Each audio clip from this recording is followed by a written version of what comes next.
Yay, it's MatPat time. I can't wait. Oh, boy. All right, YouTube. Let's see what you have to say to us. Da-da-da. YouTube, hello, good afternoon. Hey, YouTube. All right, good afternoon, folks. Welcome to... That's just a theory. Suicide theory. Suicide... My Smudcast number 228. Film theory, Titanic is about time travel. No, really, and really in all caps because, you know, grammar is a thing to some people.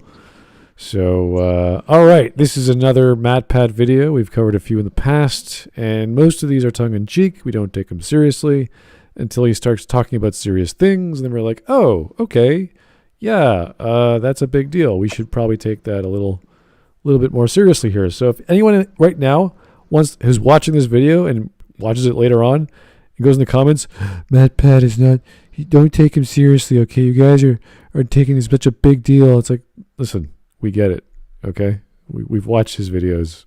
We get it. The guy's an idiot, right? We get it. It's fine. We're laughing along at the unfunny jokes. So we can be just as critical on his jokes as we are when he talks about like murder and death and war and rape and communism and this and that. It's like, yes, we can be serious. And then we think about that. If it were as he is saying, the way he believes it to be, then we can criticize that too. So just take her easy, okay? We're not taking this too seriously. We're having a good time.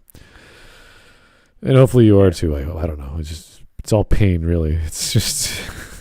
Well, we haven't had any letters from distraught parents telling us that their kids have topped themselves up to cover these videos, so we're doing okay. Right, and so. MatPat's editing skills are ridiculous. Like every half a second, there's something going on. So even if the topic is dumb and stupid and boring, at least your eyes are like, oh, why are there people launching themselves across the room in this video, and why are there all these effects? And it's like you're going to be like, okay, you put a lot of effort, or someone put a lot of effort into making these videos. So does he edit his videos himself? No, probably not. I doubt it. It would make sense that he started that way, and then he paid someone to do it afterwards, because all I've ever seen are those crazy eyeball videos where there's someone's face, and then he explains something that's exciting, and they have big eyes, or something that they're confused, so they have slanted eyes, and you're like, all right, whatever. So. Oh, you mean anime?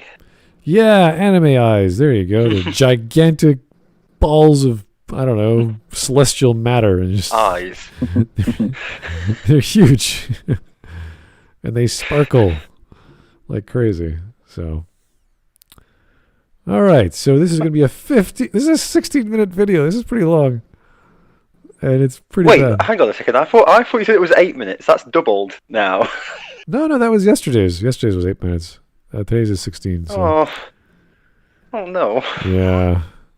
So this is going to be, well, I watched some of it. It's not very good, so I don't know what you guys are going to think, but it's MatPat. So. I watched some of it, and yeah, just thank God my ceilings are a flat ceiling and I can't attach rope to it.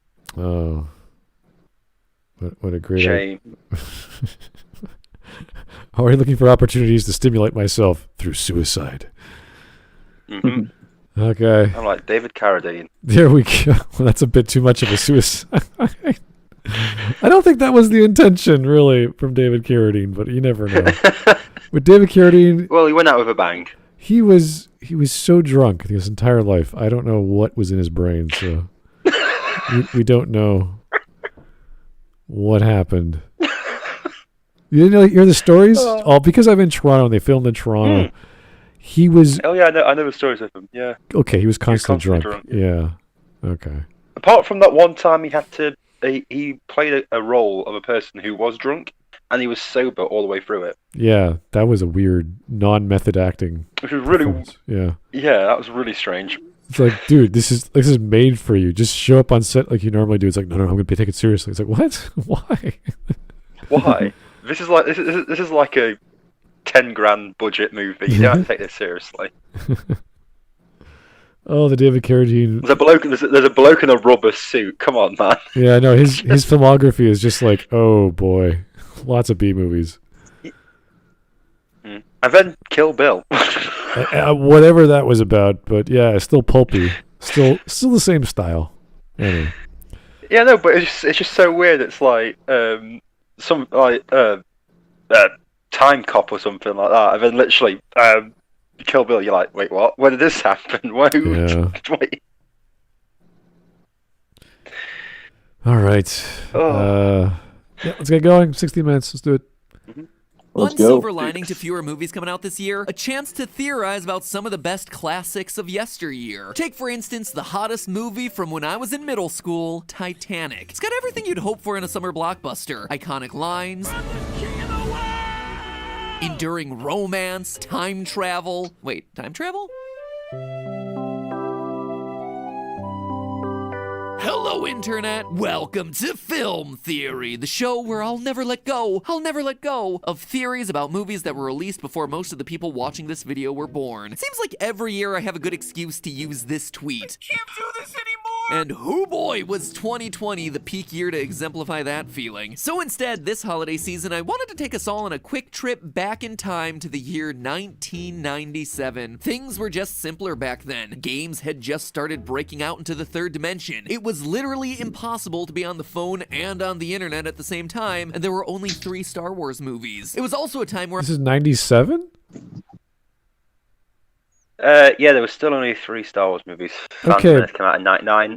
But the special edition, which added all the horrible extra bits, came out in 97 as well. yeah, I just remember like bulletin boards where you would dial up through your phone line with a modem would be in the early 90s, but to come around 97, 98, that was the birth of the internet. So I remember installing Windows 98 on computers in my library, my school library at the time. So yeah, we had the internet. So anyway, that's fine. I don't know. I was 3 years old. Yeah. I literally knew nothing about anything going on. Okay. Anyway. I owned 0 pairs of jeans. It's not to say that jeans weren't commonly available. There was just a period of time in my life where I thought it was a good idea to wear suit pants. But anyway, it is hard to state how big of a movie James Cameron's Titanic was back in 1997. When this thing was released, Titanic was the most expensive movie ever made, but it also became the highest grossing movie ever made, being the first film to ever break the $1 billion earned at the box office mark. And remember, we're talking about 1997 money here. And it stayed on top of that leaderboard until a different James Cameron movie about weird blue aliens came along to beat it. It has the record of being nominated for the most Oscars, winning the most Oscars. The theme song My Heart'll Go On was the most played song on the radio for 10 straight weeks, which honestly in my memory feels too low because you could not step into a circuit city in the late 90s. It was more like a year. I heard that on the radio for so like, well, I hear Celine Dion on the radio anyway, but this is like, oh, that one song. Well, you are Canadian, yeah. Yeah. So that's before she got like 2 singers. I think that was before she moved to Vegas. So yeah, she was doing her stuff in Canada. Oh boy. And not hear long. And even though Titanic runs at a hefty 3 hours and 14 minutes, which, fun fact, was a very specific time because it was the exact time it took the ship to sink in real life, it's also the digits of pi, people still went to see it in the theaters over and over and over again, even though there were no supervillains in it. Unless, of course, you count the iceberg, #historical spoilers. Well, my point is that Titanic was a dominating cultural force, and I get that this channel tends to work best when I focus on animated stuff and superheroes, but man, this is a movie that we need to talk about. And it's not like I haven't been asked to either. I get a lot of requests to cover whether Leonardo DiCaprio's character of Jack could have fit on the floating rubble that saved his girlfriend Rose. But I've shied away from that theory because 1, Mythbusters already did a deep dive into the topic. I've watched enough episodes of Deadliest Catch to know that when you plunge yourself into cold water without a survival suit, you're gonna freeze to death pretty darn soon. But also number 2, the question is missing the point entirely. Jack had to die. Jack wanted to die because Jack is a time traveler. I know. Okay, this is I've never heard of, like, if you're a time traveler, you must therefore die, or when you go back in time, you can't come back, therefore you're going to die anyway. Like, I've never heard of this concept of, I don't know, even in Star Trek or whatever. Like, there's no like one-way trip sort of deal. It's always like you have a job to do and then you come back. It's not. die. Like I've The never. only one I can think of is 12 Monkeys. What But happens? He Bruce, gets shot, doesn't he? In front Bruce of Willis his younger dies? self. He does? Yeah, he gets shot in front of his younger self, which is a memory he remembers seeing some crazy guy get shot at the airport. Oh, okay. But that's not like he went there to deliberately die. Right.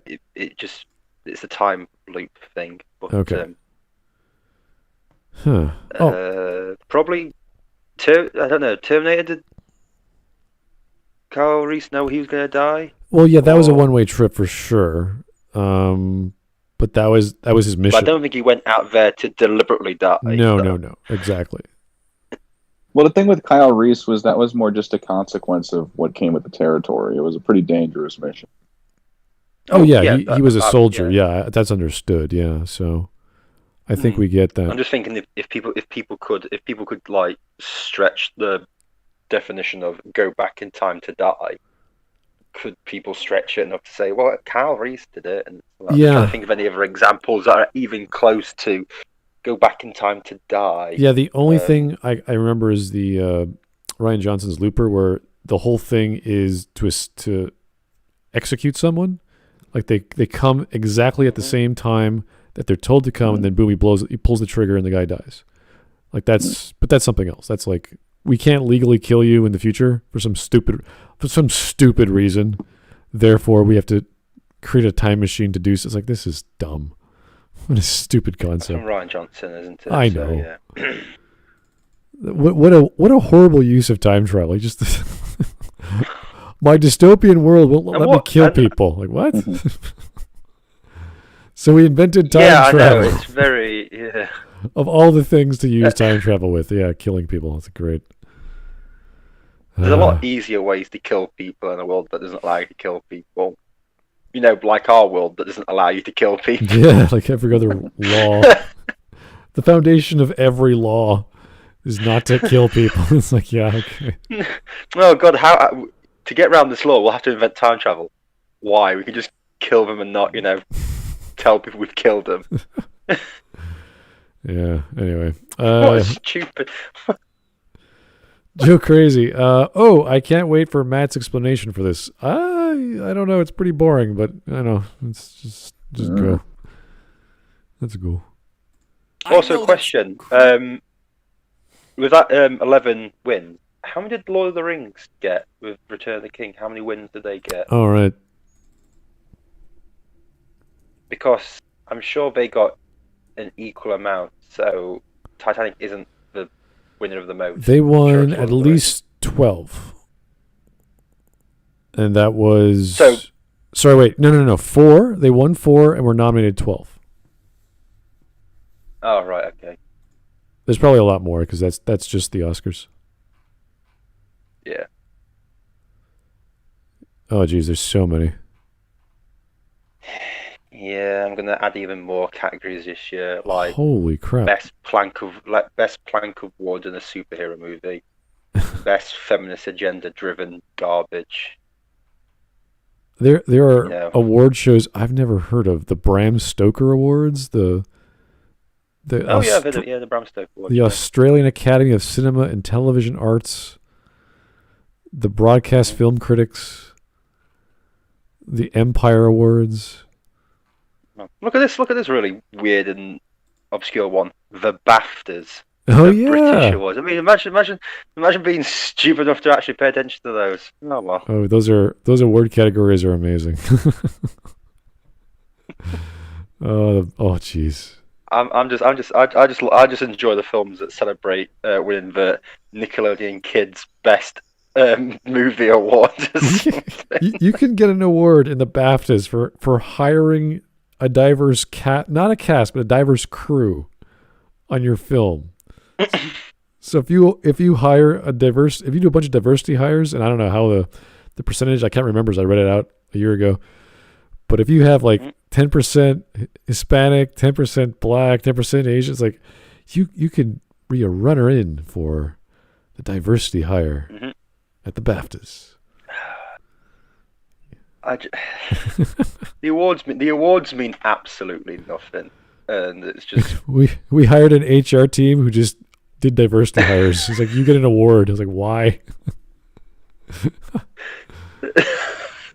Fantastic. it's literally all white people on the screen, but it's like, well, we had a Chinese bloke who fetched the coffee in the morning, so we catered, diversity award. We catered Chinese one week, and then the next week we catered Jamaican. Like, oh,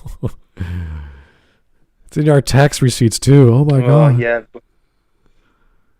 Yeah. They're just such rubbish awards, and it means nothing. I see these films go, we've won all these awards. I'm like, these are worthless. These are terrible awards. Why would you ever? Yeah. Well, it's the same thing with the video game. You could get a BAFTA award. Oh, the video game awards. Same Fuck thing. Me. Yeah, no, it's just we won best game of the year. And who are you against? Oh, Candy Crush and Bubble Burst. It's like, oh, okay, cool. Bravo, Last of Us Part 2. You did a great job. All you had to do was bribe every single person on the committee and tell them if you didn't vote for your game, they'd be bigots. It made me feel emotions. Oh, 10 out of 10 game. That's great. Okay. Yeah, it was like the average player. It was like their.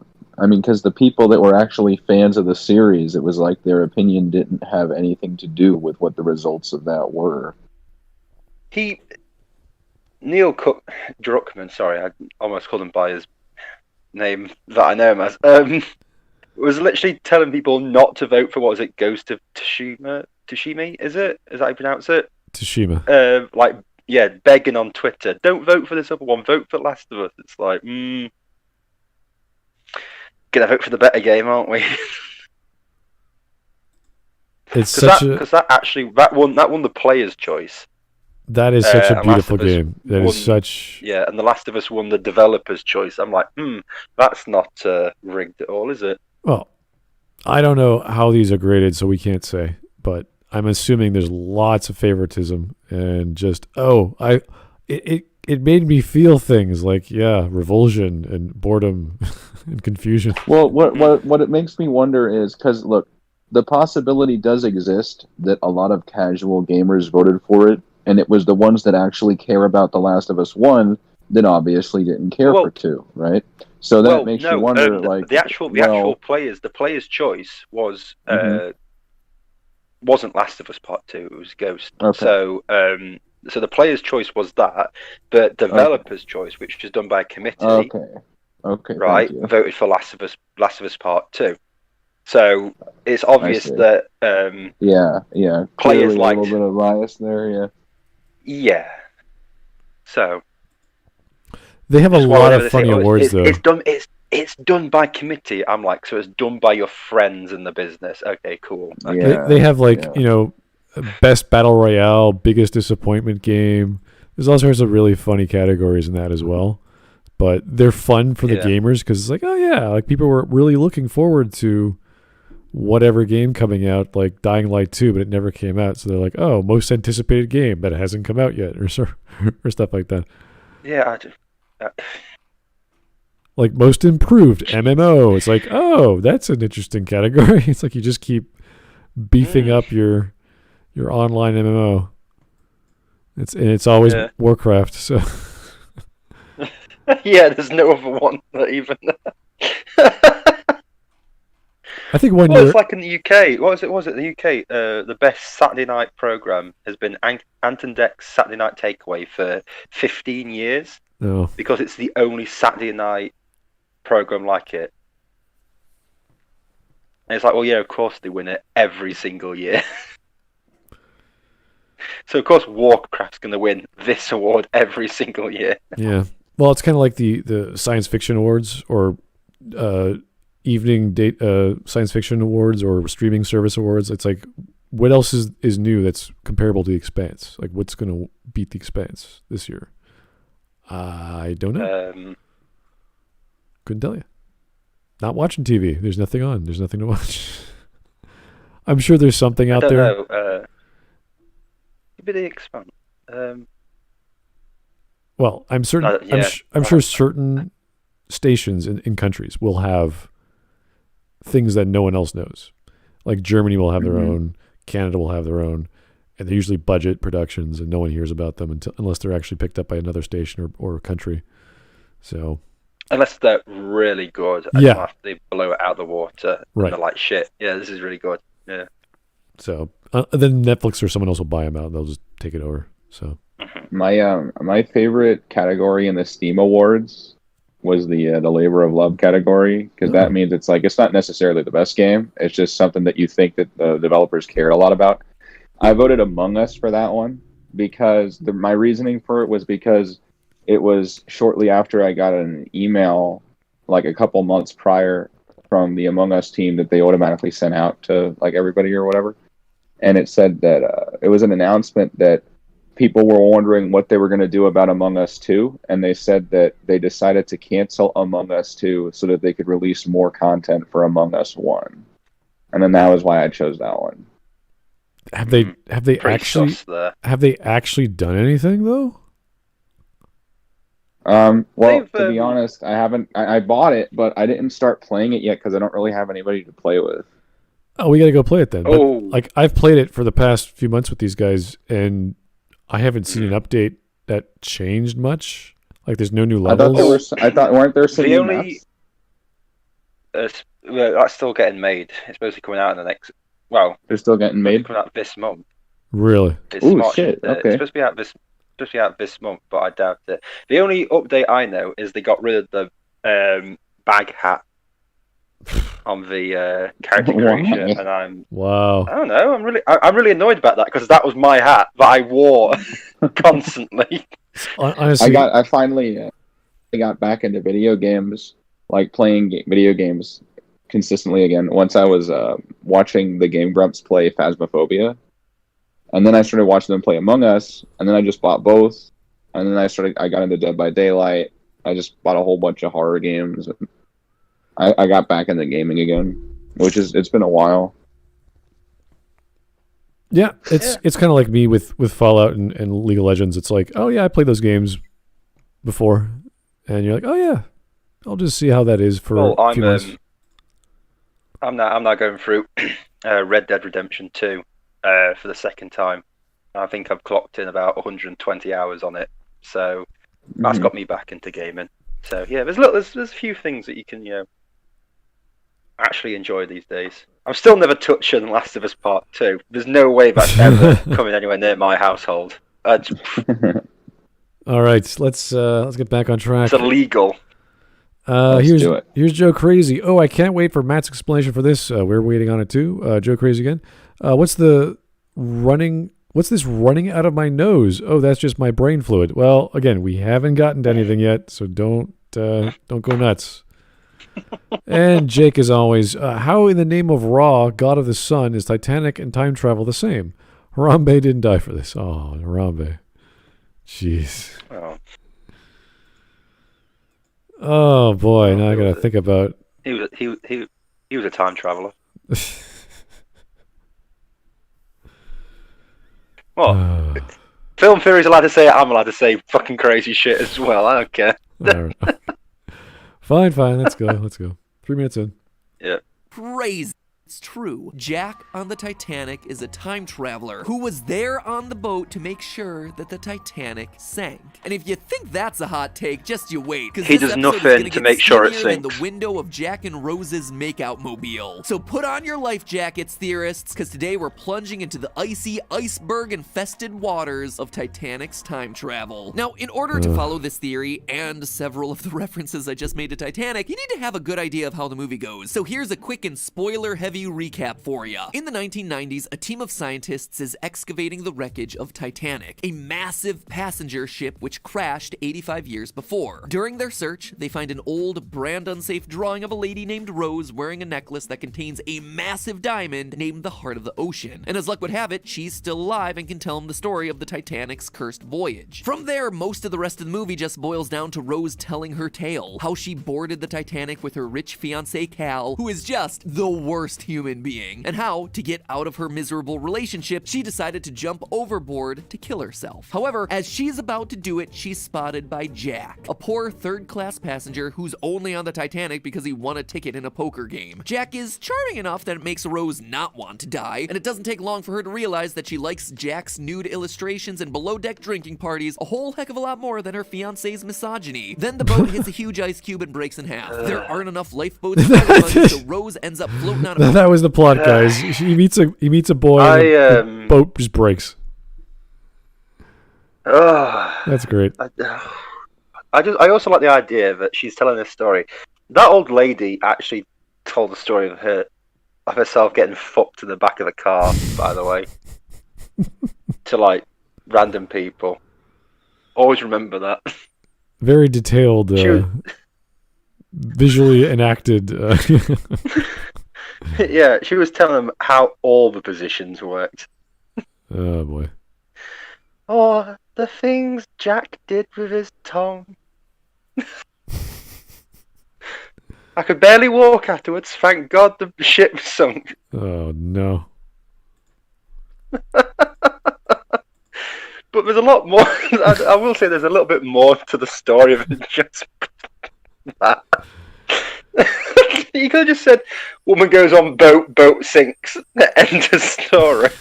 It's supposed to be a romance, as far as I recall, the synopsis. So yeah, it is. Yeah, she determines she doesn't want to marry. I have actually. I've watched this. I've watched this quite a few times. Yeah, my mum really liked this movie, so growing up, it was put on quite a bit. Oh, okay.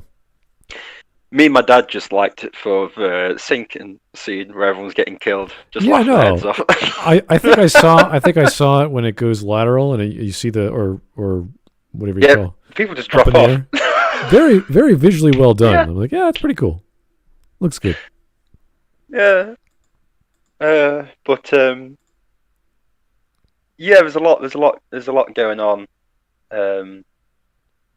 There's different plots and stuff like, not plots, but storylines of different people going through stuff. But anyway, just let's get on with the time travel. I just want to bite this bullet before, Doesn't take too long. Too much of our evening away.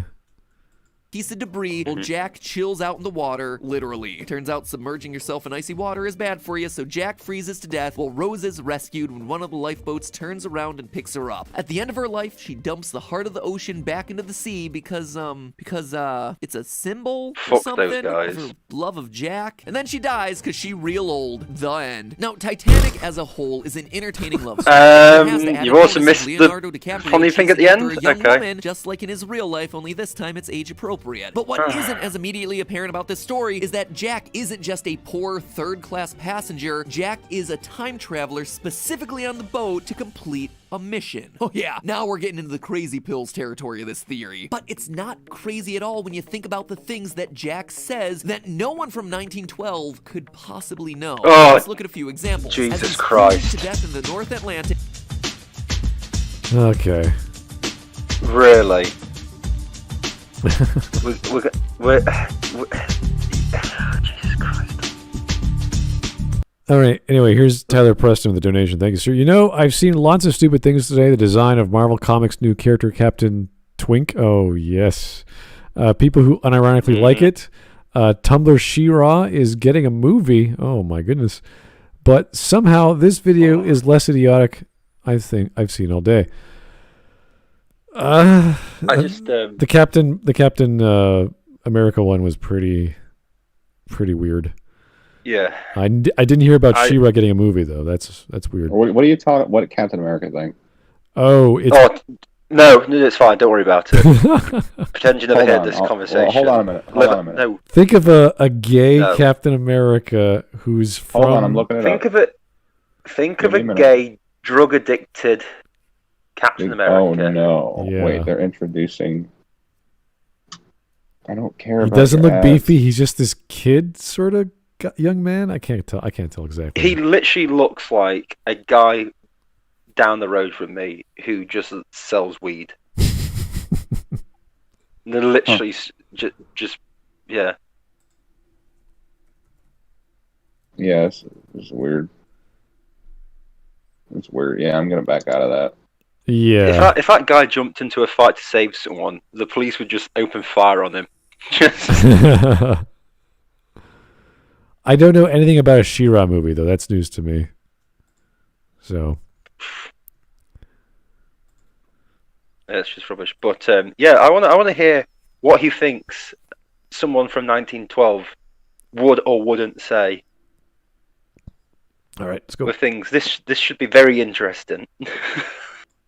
Jack predicts Rose's fate. You're gonna die an old lady, warm in her bed. All right. That one's a little bit tongue-in-cheek. It's a last-minute pep talk as you're on the verge of death. No problem. But how about one of the very first things that Jack mentions to Rose when he discovers her dangling over the railing of the ship? I remember when I was a kid, me and my father, we went ice fishing out on Lake Wissota. Seems plausible enough, right? Nothing out of the ordinary there. Well, this conversation between Jack and Rose is happening in April of 1912. But Lake Wissota is a man-made lake which was created between 1915 and 1917. Okay, so James Cameron sucks at history. That's fine. Yeah, that's literally it.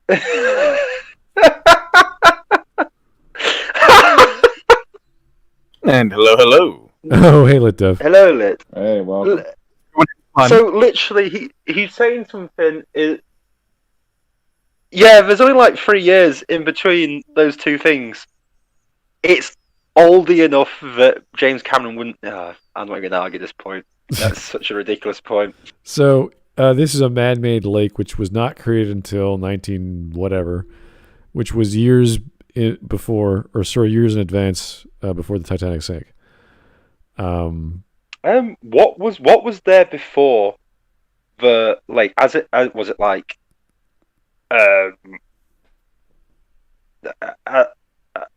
was it just normal ground, or was it like something else, like a river? They Or was it, must have noticed that there was a way to divert the lake or an existing body of water. Yeah. So they would build up a dam, and then they would have to funnel it somewhere, so they could fill up another area.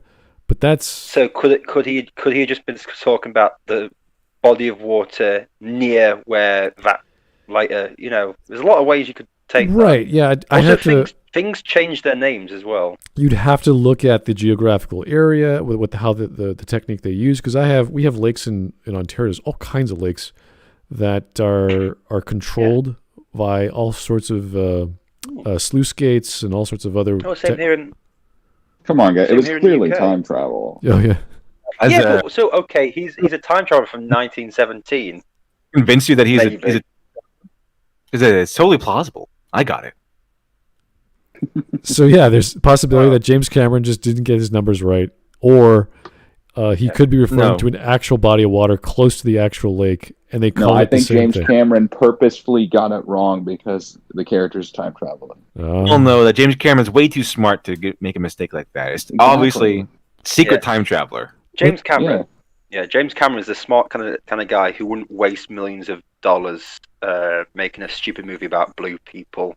Definitely not. So he's not. He's Absolutely not a not. retard. No. Because imagine if he did that. Imagine if he did that and then said he's going to make 2 more movies about it. God, that's not something James Cameron would do. He's a smart guy. So we're talking about James Cameron about time travel. I always am reminded of he ripping off Harlan Ellison, which was the story of Demon with a Glass Hand, where it was one of the classic black and white Outer Limits episodes, where he goes back in time to kill someone, and James Cameron took that, made Terminator, and Harlan Ellison sued, and he won his suit. So not only did he get the proceeds of some of the whatever money that Terminator made, he did get a lump sum, and they have to put his name in the credits, which they did. So that's I always remember that because it's a classic film, and you're like, "Oh, James Cameron's a genius." It's like, no, he's not. Harlan Ellison's a genius. He just put a romance story inside a story that already existed. Yeah, It essentially. made it look good. Yeah, the same. What, you mean exactly like what he did with Titanic? Yeah, pretty much. So Well, because there was already a movie about Titanic already out. Yeah. And it was A Night to Remember. It's kind of it's the thing. Just make something into a romance, and then off you go. Yeah. here's Jake again. This is the definition of desperate content. Provide a nonsensical theory just to appease the algorithm. I don't know anymore with MatPat. I really don't know what he's doing. I don't know. I still like MatPat. I find him fascinating. Oh yeah, just to observe his machinations because he's so weird, and you're like, what what is he talking about? What? She watches a food theory channel. No, That's interesting. No. Oh. No. No. I watched one video. I'm out of that. Nope. No. I learned too much about McDonald's retail estate, so now I'm out. I think when I have a glass of beer, I'm so relaxed, nothing can bother me, and I'm thinking of actually having beer while I watch these shows or these videos because it's just so relaxing, and it's like nothing's gonna bother me. It'll just be the craziest shit from like Maggie May, and I'll be like, yeah, she's a crazy, weird, funny girl. Yeah, whatever. I think she's a crazy weird girl. In the never beginning. funny. I think we kind of like underestimated. We kind of didn't appreciate. We had like other people like Wit and Folly or other people who weren't this crazy and had a good aesthetic and everything.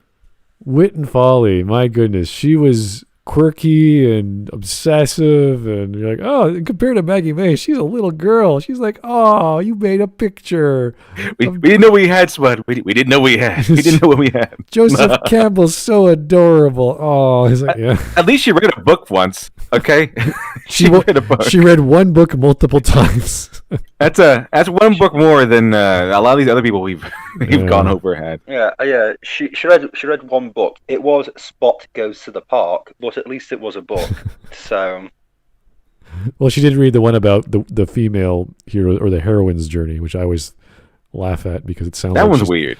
That was just strange. It sounds like she's taking drugs. The heroine's journey. And that one's just pure I was going to say. The heroine's journey from a needle into the vein around you. I think the one she gave us was just pure feminist cringe. That was just awful. The third one was the story of the American quest or the American hero's journey or whatever the hell, whatever that book was. I was like, what is she talking about? The American hero's journey. What is that different from the Mexican hero's journey? Don't know, but does the Mexican hero stop for tacos before the final dungeon or something? Yeah. The concept was that there's America good, world bad. America must go in and protect world from itself because America is right and always right and this and that. To be fair, that is true. Well, yeah. What was the definition of capitalism from Ron Swanson? It was like people who are rich, people who are smart and those who are poor. There's a difference. Very simple. Yeah. No, there's some. You don't have to be absolutely the genius to make money under capitalism. All you have to do is make something people want, and then charge them for it. Really simple. You have to be smarter than the person you're wanting money from. Yeah, here it is. God's way of determining who is smart and who is poor. There you go. That's it. That's all capitalism is, folks. Yeah. All right. So, what's his name said a line of dialogue which was wrong because of history. It's like, thanks. Okay. Slight historical date. Yeah. All right. Even Jack is lying about the memory. There's no way that. Why is he on fire? That's cool. Fire is cool, Smud Boy. What is happening? What the fuck is this? Rose is like, what the hell is wrong with you? She looks really annoyed that he's on fire. Men being on fire all the time. My pants are on fire, Rose. Hold my hand. What? Oh, yeah! Liar, pants on fire. Oh, fucking hell, that's what he's doing. Oh.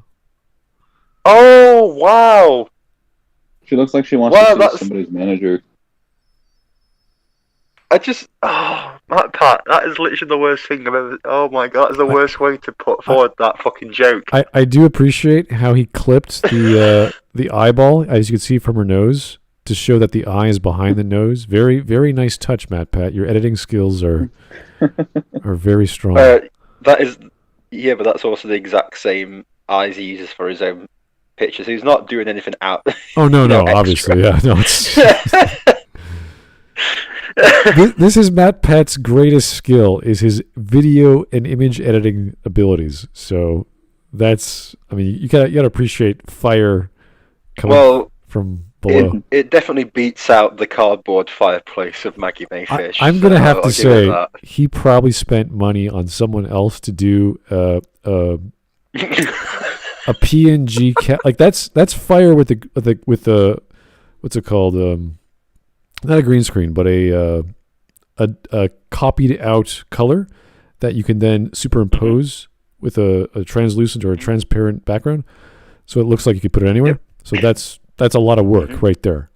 So I think he probably paid someone to do this for him, because that's a lot of work. Yeah, probably. Yeah. God, imagine being paid to make this. Have his trousers on fire. It's like, well, money's money, right? Can you imagine your resume? I work for MatPat. I do all his videos. Would you put it on there? Would you put it on there? There's a 3-year gap in your job history. I was just bumming around. Yeah, let me go on LinkedIn and search for MatPat and see if it pops up anytime.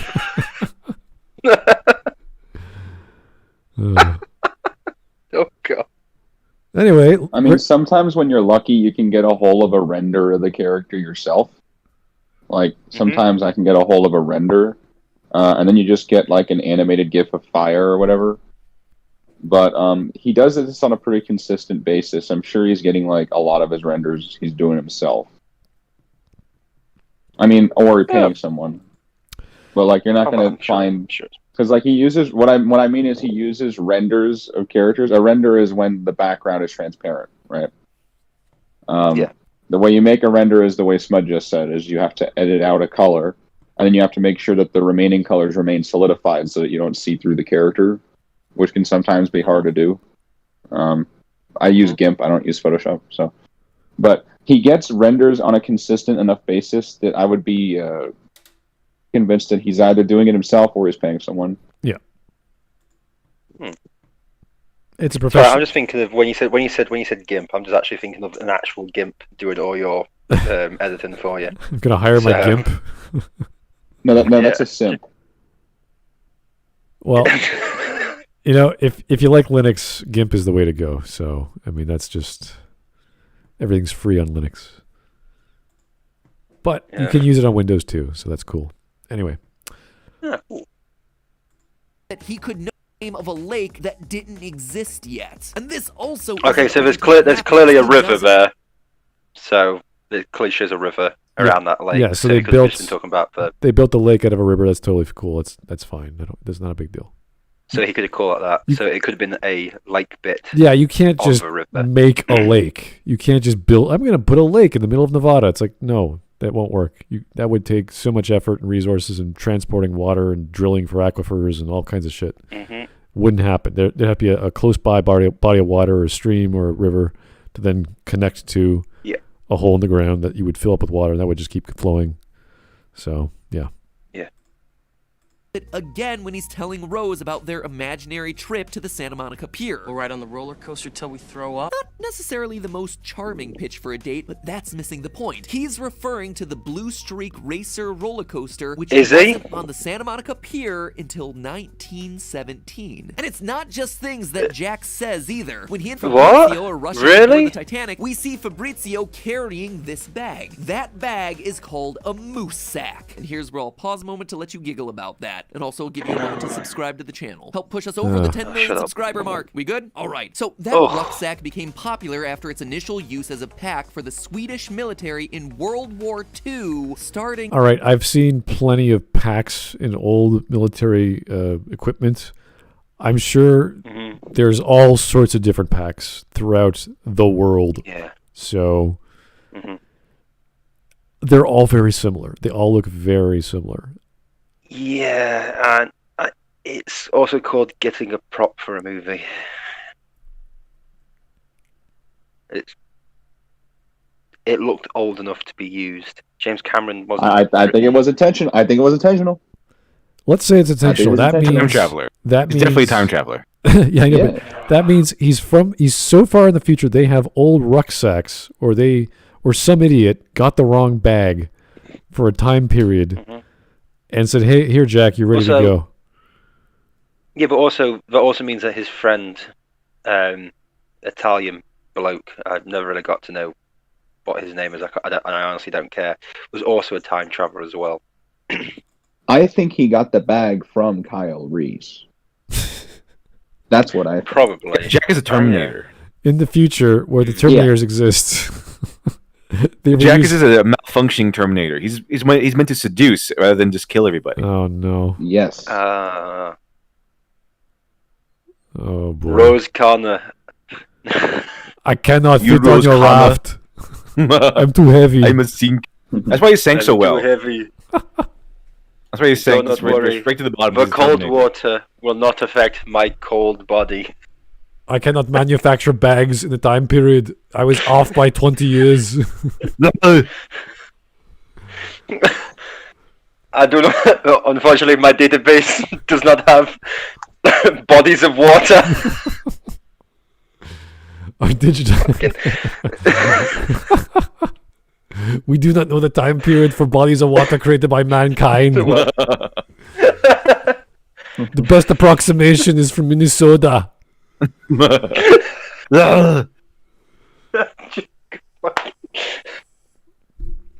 Oh boy. Monad. Oh geez, that's nomad. I was gonna say nomad, but it's monad. Last stream was the best. This one will definitely be the worst. Last stream was the best? Are you joking? Oh God. All right. I mean, everyone has their own preferences, I guess. This will be the worst and biggest waste of time. Film 3 watched one video and said nope. True to rags. Rags? Rag? Rages? Yeah, rags. Rags. All right. Yes. To pronounce it, it's how you spell rag. Yeah. I think a lot of people love the New Vegas one. I think we done Saturday. That was a lot of people love that. At least Oh yeah. the people I was with rather liked it. I think chat we had what was this gentleman's name? Was it Jake? No, it wasn't Jake. It was James. It was James. Yeah, that was James. Right. He Yeah, was James Moore, he yeah. was really enthusiastic about that. So Yeah. I remember that a lot. So maybe Monad's referring to that. I don't know. But the last two are kind of. Well, yesterday's was just like wow. Even as a guy who it was the anime one, wasn't it? That was dismal. Yeah. Oh, that was horrible. There's not enough black people in this Japanese animation. My God, they're so horrible. Like wow, dude. This Japanese animation from 1934. Really? Okay. Yeah, no, Cool. the Cleopatra one. She was once slightly dark skinned. Now she's slightly light skinned. Like what? It would have been so much better. That's called fake tan. That's called fake tan, mate. Every other picture of this girl of Cleopatra is like this white girl with blonde hair and blue eyes. No. She was better black. Like what? What are you talking about? It's like, and then every single picture he showed was of her not being black. I was like, okay, cool. I don't think she's black then. With the Japanese voice actress, it's like this doesn't. No, dude, this would not make any difference. Oh, this black one with this blonde curly hair. Yeah, yes, okay. Sure. We'll go with that one, shall we? Joe Crazy, the Titanic's captain was a T-1000 all along. See, that would be cool. That would be interesting. Was it? Isn't the captain of the Titanic also Rohan's king in the Lord of the Ring? Really? I don't know. I think so. I think it's the same actor. Please don't tell me that I'm the only person here who's watched Titanic. You said there's someone else here. Oh God! Thank God for that. I was worried for a sec. Yeah, he is. Am I right or am I right. wrong? King Theoden is also Captain Edward Smith in the Titanic. Mm-hmm. You know something? Sometimes I do get movie trivia right. Theoden King. Theoden King. I guess he has the face of a leader or something. A guy who's easily influenced by hubris. Easily influenced leader. And magical props, I guess. I don't know. Yeah. All right. Is not very good against cold, merciless killing things like icebergs and Nazguls. There you go. Okay. Jake the Surgeon. Do you Oh my god, Lord of the Rings is part of Titanic universe. Oh my god. No, please no. Do you ever just want to bury yourself in a basket of soft, purring kittens? Oh, first off, that is a gigantic basket, and if you go into that with kittens, you'll probably crush some kittens, or they'll crush you. So no. And most likely they will eat you alive after you bury yourself. So. Oh dear. That many cats, they are just going to go crazy. So no, that's a bad idea. You get too many cats in a room, they are frightening. I've seen those crazy cat lady videos that has 50 cats. It's a nightmare. Yep. Girls. Rule number 1, too much pussy in a room, it always goes bad. Girls, take it easy with your cats. That's too much. 1, maybe 2 tops. 3, you're gonna set yourself up for some danger. 3, you're pushing it. 27 is, haha, I'm getting a taxi home. Good luck. Oh boy. I'm sure you'll find a husband one day. Who can appreciate the smell of cats. Yeah, that's a whole thing. All right, let's go. In 1939. Even if Jack had been guessing about future roller coasters and man-made lakes, how on earth does he have a physical item that wasn't produced until 27 years after he died? Unless he's hopping timelines. How does Jack have this power? Well, why would he go back he's in not time? got that the most bag, important though. question of all, why did His he mate choose has. that haircut if he was trying to blend into the scenery in 1912? Now, hold on. So a brush back is not blending into the scenery, really? Have you seen 1912's haircuts? They were a lot just brushed back with stuff. I seem to recall a lot of old mob stories about Italians just brushing back their hair, like all of them. Yeah. So unless you've got the bowler cut, do you think everyone? Yeah. Simple stuff. You got long Not hair. everyone You brush had it back. short back and sides. Yeah, because here's the thing: it wasn't easy to get to a barber's in 1912. No, they were everywhere. Well, in 1912, were the barbers still doing all the stuff the barbers used to do? Yeah, you can get your teeth pulled and they did all kinds of stuff. A little bit of everything. No, most of them just got together with 3 other barbers and started singing. Quartet.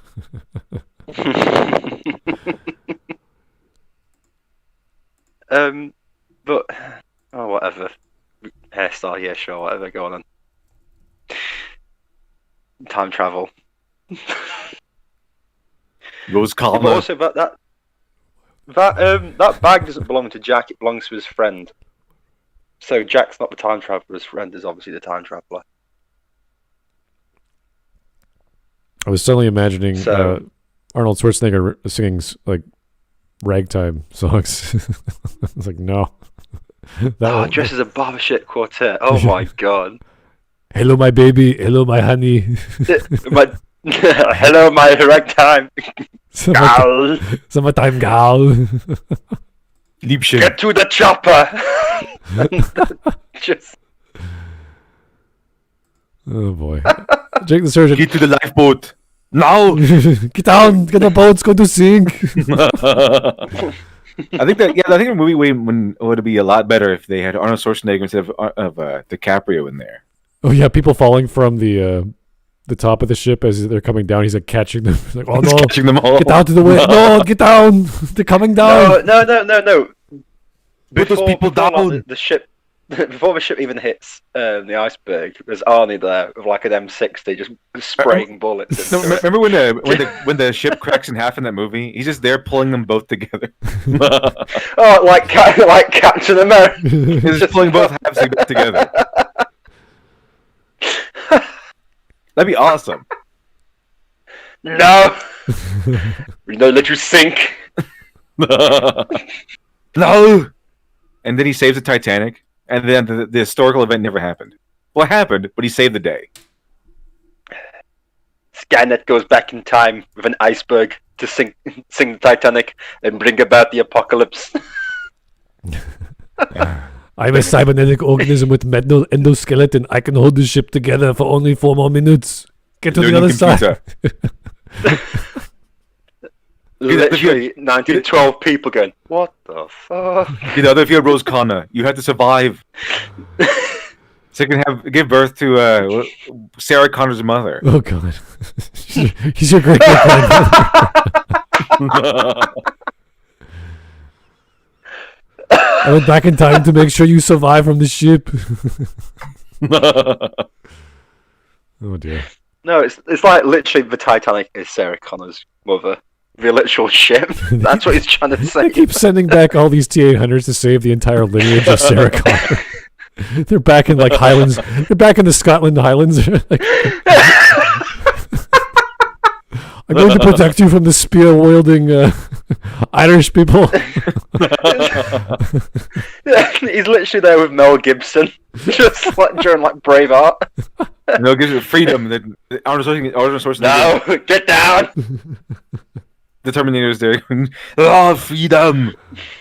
So get down. Get down. with a Gatling gun mowing down English knights. That'd be awesome. I like that though.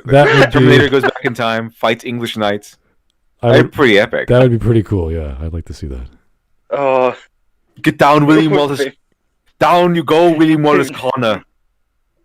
You must survive. Oh dear. It'll just keep going and going. Like every movie will be the next. It'll be 100 years back in the past. They're fighting the Gauls and they're fighting Romans. And they just keep going. The last film is literally the very first monkey walking upright, and Arnold just bursts in. Oh my god. Oh. Yeah. Come back to caveman time. Yeah. Get down, Connor. The single life. Machine gunning robot saber-toothed tigers or something. Me awesome. This used to happen. Oh god, I'd watch that. Make a different franchise, but this gigantic robot, this Austrian robot, goes back in time to save somebody. Just random people who actually do nothing for society. This massive bodyguard is protecting them from everything that could be considered a threat. Hello, would you like to join the Jehovah's Witnesses? Do not join the YMCA. There's a possibility, 4.5% you could die. The trap. Be good. Do not join the Salvation Army. Charities are just getting gunned down. All right, let's keep going. We're going to be here for a while. Penny for the blind. Jake the Surgeon, I should rephrase, dump a basket of kittens on you. I've also had 20 kittens all pile up in my lap once when I volunteered at a shelter. Wow, that's an interesting story. Oh. Yeah. Oh. Well, that's wholesome. That's an animal shelter, I would assume, not just any old shelter, so, yeah. So, obviously, I bet you felt a bit bad when they got sent to that Chinese meat shop, didn't they? These things Well, happen. we can carry on. All right. Joe Crazy, imagine a T-800 went so far back that it was the inspiration for Beowulf. I'm thinking about it. That would be awesome, actually. It's just Yeah, that'd be cool. A big, gigantic Austrian robot fights Grendel. That'd be awesome. Yeah. Yeah. And then they turned it into Ray Winston. So yeah. Well, fights Grendel naked because he just arrives, instantly fights Grendel. That's why he's naked. Yeah. Oh, yeah. He's got all That's the actually very interesting. superhuman strength. He could probably pull it off. Yeah. Mm-hmm. Yeah. I always found the Terminator's kind of slow though, but sometimes they're really fast, but other times they're just like really, really slow. Kind of like Jedi from the prequel series. Sometimes they can run fast, sometimes they can't. That's true. They move at the speed of plot. Yeah. That's all you need. What does Arnold need to do right now? Not move at all. Okay, good. Perfect. He needs to just look like a robot. Yeah. Perfectly fine. I think he can do that. I think they really did a great job with Terminator 1. Some scenes were really robotic, and then some scenes was really, really like reflexive.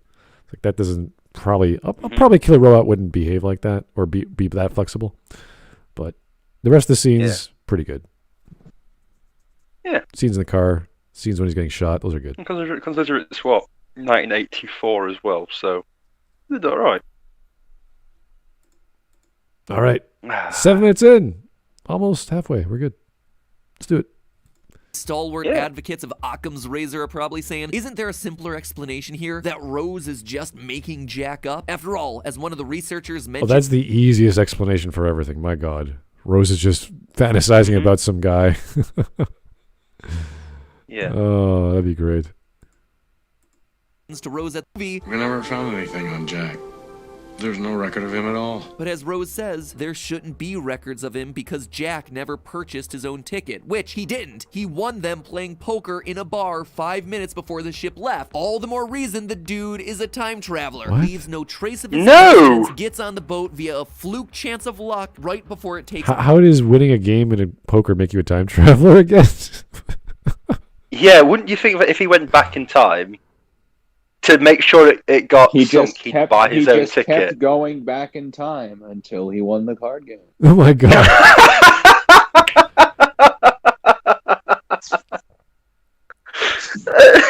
Wait, let me just restart that over again. And here's the moment where Jack, I kill myself in icy, freezing waters. Yeah, that's normal. It's supposed to happen. It's like, really? So he can go back in time to win a poker game constantly, but he couldn't go back in time to save himself.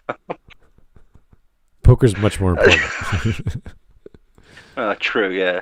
Does Jack have those powers from Life is Strange? You can just reverse time a little Oh bit. boy! Can Oh, that would. Oh no! Can you then imagine? Butcher the Tempest. Can you imagine playing a Life is Strange game, but it's this in a video game It's format? back in time.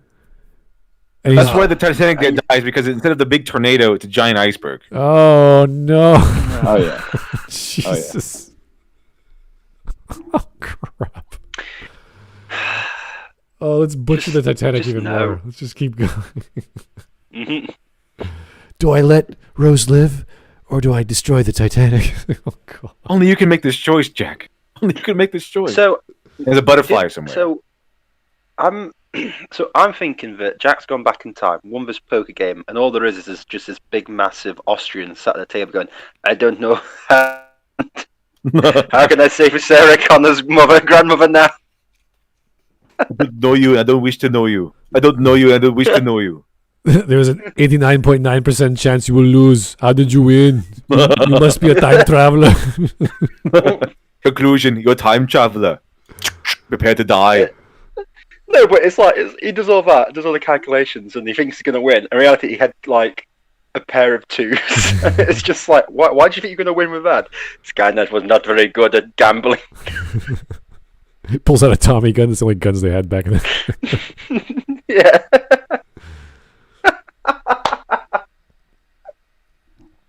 I want this version of Titanic now. Here's Ultimate Fatty. Titanic was just a cheap ripoff of the Poseidon Adventure. Hey, there's an old movie. Cool. There's no way a ship that big could sink. Oh, interesting. I don't know if you guys ever saw the Poseidon Adventure, but I think it's from the 70s. Which one? Yeah, they redid them. So. No, but which one? There's about 7 versions of it now. I think the original was in 71 or 70. Yeah, 70s version. Of course, there was a lot of those disaster movies, like Cowering Inferno and Airport. Not Airplane, Airport and stuff. So yeah, there was all 70s disaster movies. I think, what was the episode of Doctor Who did a thing about the starship Titanic as well? Which pretty much became like the Poseidon Adventure. Yeah. Yeah. Kylie Minogue was in that. Really? Huh. Kylie Minogue was in that episode, yeah. She dies. Oh. Spoilers. She's a maid, and she dies. Well. She is a gorgeous Australian musician. I'm making pizza. Mm-hmm. Oh, good idea. Oh. Okay. I'm making pizza. Okay. All right. Cool. Well, anyway, back to Kylie Minogue. Yeah. You guys are coming with me. I have my headphones. Okay, that's fine. Don't worry about it. Better share now that you said we're coming with you.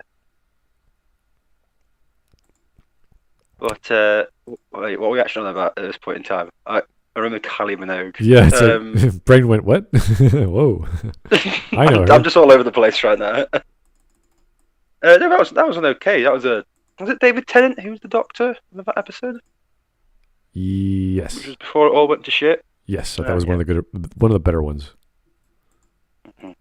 I did have to laugh how the episode tried to make out that she'd become like a companion, and I'm like, there's no way the BBC could afford Kylie Minogue for a series. It was I remember because it was the Christmas special. I just don't know what year it was. I can't remember. Mm-hmm. I think it's either 2009 or 2010. It's not long until he actually stopped being the Doctor. Ah. It's near the end part of his career, because I think I don't know.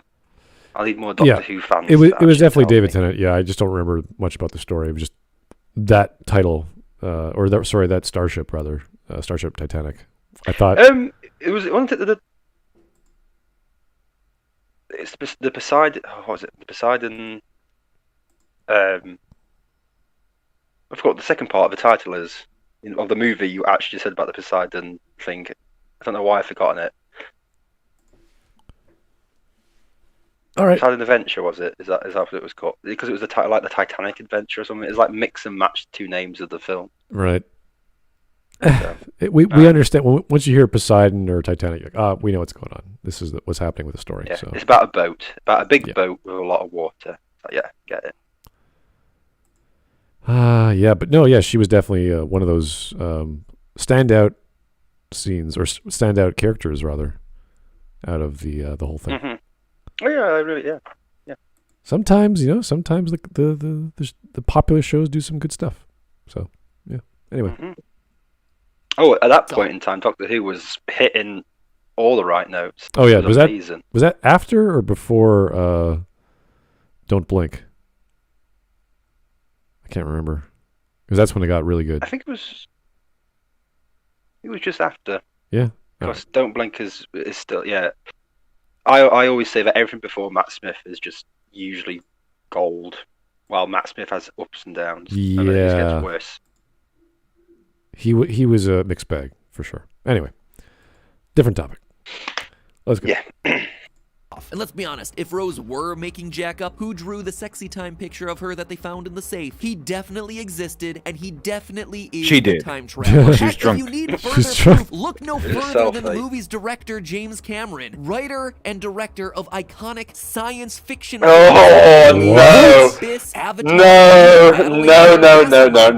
No! classics like The Terminator and Terminator 2. Look at the dude's entire filmography. Everything is sci-fi and action. So wait a second. Because this guy is a producer of, or director, writer, whatever, of other movies that have time travel or sci-fi in general, therefore Titanic could be a time travel flick.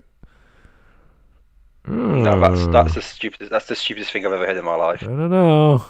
Point Break, come on, Point Break. But that's not sci-fi. Point Break is those extremist guys.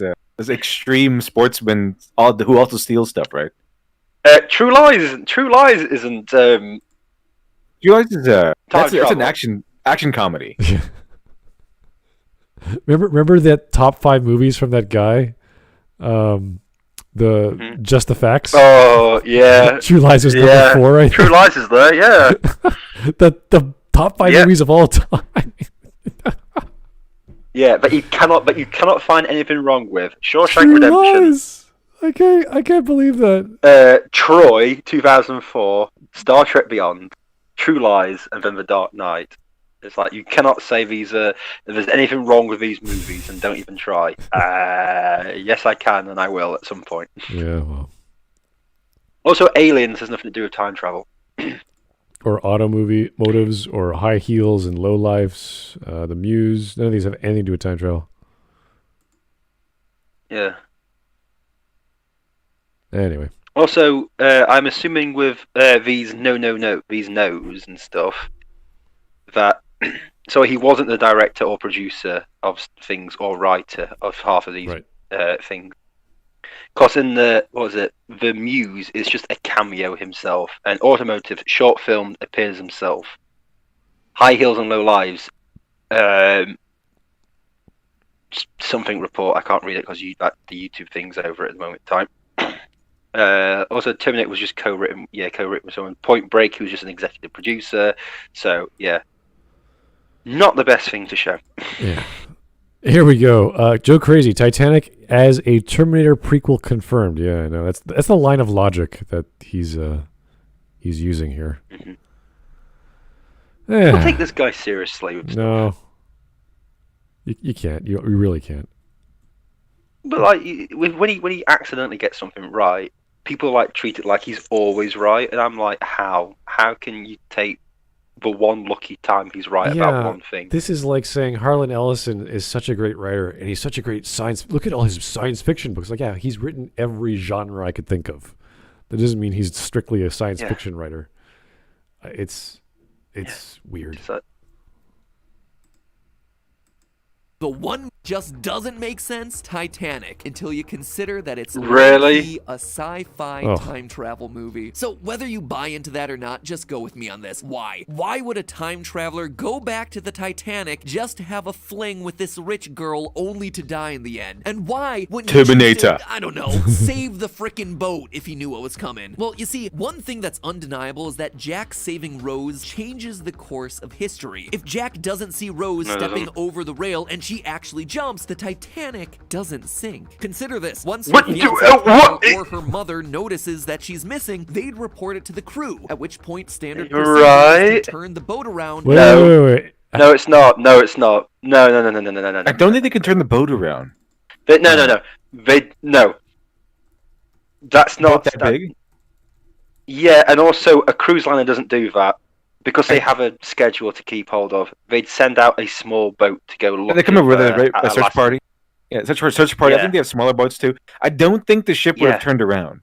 I don't think so. No, not on a luxury cruise liner that is going somewhere and needs to arrive at a certain time. Yeah, we're talking about the Atlantic Ocean, right? We're going from like Great Britain to. I think it's either Plymouth or Southampton. It's I think the closest body or the closest landmass is like St. John's, Newfoundland, or parts of Canada, like somewhere further east of Canada. Yeah. So you're talking like thousands of kilometers off the coast. So it's like, all right. Yeah. They could ask for help, but this is like, I guess halfway through. Actually, no, they'd be closer to Europe, I imagine, than Canada at that point. I think the closest thing they're near to is Ireland. Oh, where they launch? Okay, yeah. No, but as in like in a straight line back to where they are, it's like Ireland comes first, and it's like okay. That's you can go to. A actual map that we use and what navigators use on a ship are a little bit different, so they would have more accurate depictions of the countries and the oceans, of course. Jeez. So, Okay, apparently, at least today, they do have a button where the ship will go back if there's an incident on board. So I don't know if they do that back then, but they do it now where the ship turns around. Wait, there's a button. Okay, you're already starting with a button. We're talking about 1912 here. I don't know if they do it back then, but they do it today. I don't know if they did it back then. But not with this one, because the whole thing about the Titanic was it was running late. Hence The ship will then they'll pinpoint the area where the person went overboard. The ship will then stop and turn back at the area. The ship and its crew will perform a lengthy search, and the rescue operation lasting several hours. So maybe. I guess it's possible. I'm just curious whether how long has that rule been in place for? Yeah, that's the bigger question. I don't know if they did that back then. Just let you, because back then, life was kind of cheap back then. They most likely didn't, and especially with the Titanic, because it was the maiden voyage, and they didn't want to be late on the maiden voyage. That's the thing. I'm sure it's a standard. So they were racing against the clock. I'm sure it's a standard outside of the military as well, so it's not just military or Navy organizations. So this would be things for traveling merchants or ship liners or whatever, even also back then. Here's another thing. So Rose jumps off the boat. The boat's still travelling. Going to take a couple of hours for people to realise she's missing, right? At which point they'll tell the captain will do a full search of the ship, right? Then at that point they'll probably say she's probably fallen overboard. At which point we don't know how far she's gone back, how far she's fallen. At which point the captain will probably say, "I'll send the boat out, but we have a schedule to keep, you know." So so my crew will go back and search the area around where she might be. So the likelihood that they actually stop and her dying would change anything. Yeah, but it wouldn't be low. It wouldn't be a boat from the Titanic. It would be they'd radio back to the harbor master or whoever's in charge at that point. Say, hey, we're missing a person. Yeah, we think they're overboard. What can you do for us? So, I highly doubt. They'd also have to check. They'd also have to check the actual crew the manifesto of the guest manifesto to make sure 100% yes she did get onto the boat. Did she go to her cabin to check in? Because these people could be making up a story. We've got to double check with everything. There's a lot of stuff going into it. Yeah. It's not just, turn the ship around. Somebody says somebody might have fallen over. Let's turn around and that would take a good 3 hours. Days. It would take days to do it. Yeah. To turn the ship around, go back to where they think she might have been. There would be then stop, turn back again, and go back to the thing. There would be an emergency. There would be an emergency announcement on all decks. Everyone would be like, "Please find this lady. She's missing," or like someone's missing their daughter or whatever. It's like, okay, fine. Everyone starts looking. Then they do the actual people on charge of the ship would have to do their own search, do questions, interviews, like all these things. That would take hours and hours at best.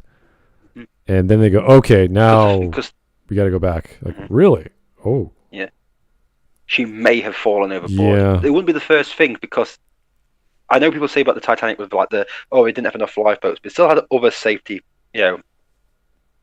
stuff around. It wasn't like a complete death trap. It was a luxury cruise liner. That was the best of the best. That's why it was such a shock when it went down. It was supposed to be the best. We're talking, it was the flipping Enterprise D of like cruise liners. It was like you wanted to be on it. It was amazing. So, yeah, we wouldn't think a rich girl would just fall overboard. So, yeah it's kind of silly when you think about it. Yeah, this is a massive ship, and turning around, that would take an hour just to get turned around to keep on. It could take even longer than that because of how big it was at the time, and also the controls to turn it. It was literally pointed straight in the direction it was meant to go, backwards and forwards. That was literally it.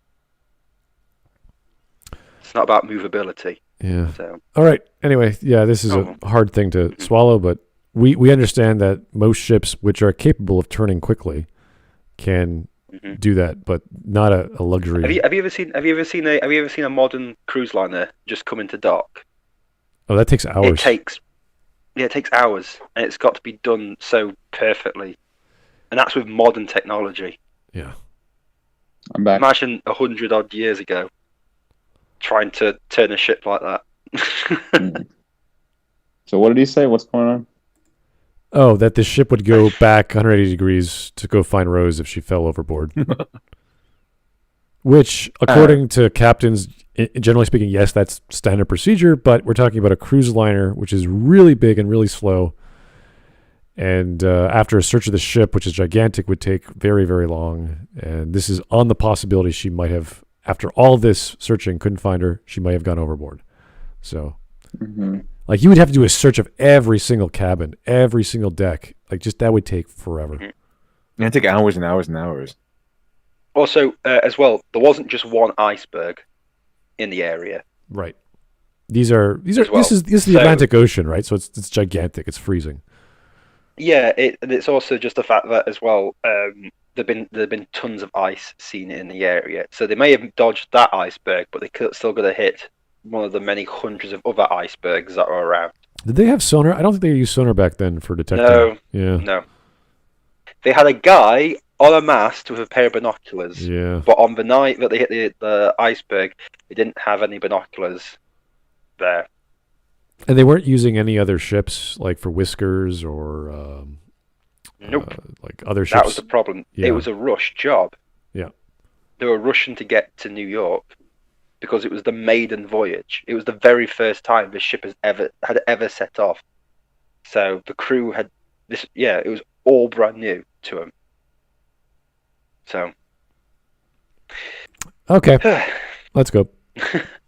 Attempt rescue. But the Titanic is a big ship that you can't just throw in reverse. So in order to go back and search for Rose, they'd likely need to make what's called a Williamson turn, which is a teardrop-shaped maneuver that large ships use to reverse course and requires a significant detour. And then there's the actual search. What matters here isn't whether the search and rescue is successful. What matters is the change of timing. Changing the course of the ship alone is time-consuming. The official inquiry into the crash found that it took over 30 seconds and nearly half a kilometer for the ship to turn 22.5 degrees in an attempt to avoid the iceberg. So doing a full 180-degree loop is gonna take several minutes. The ship then has to retrace its path back once they discover Rose is missing, and then there's the time of the actual search and rescue. It's impossible to come up with an exact figure of how much of a delay Rose jumping overboard would cause, but if we're considering the bare minimum of 15 minutes to turn the ship around and go back to the point of Rose's disappearance, a shockingly cursory 30-minute search, and then another 15 minutes to get back on course, we're looking at least an hour of delay, which again, realistically, I think it would have been much longer than that. Even 1 hour. Hours, probably. This is the assumption they'd actually do that.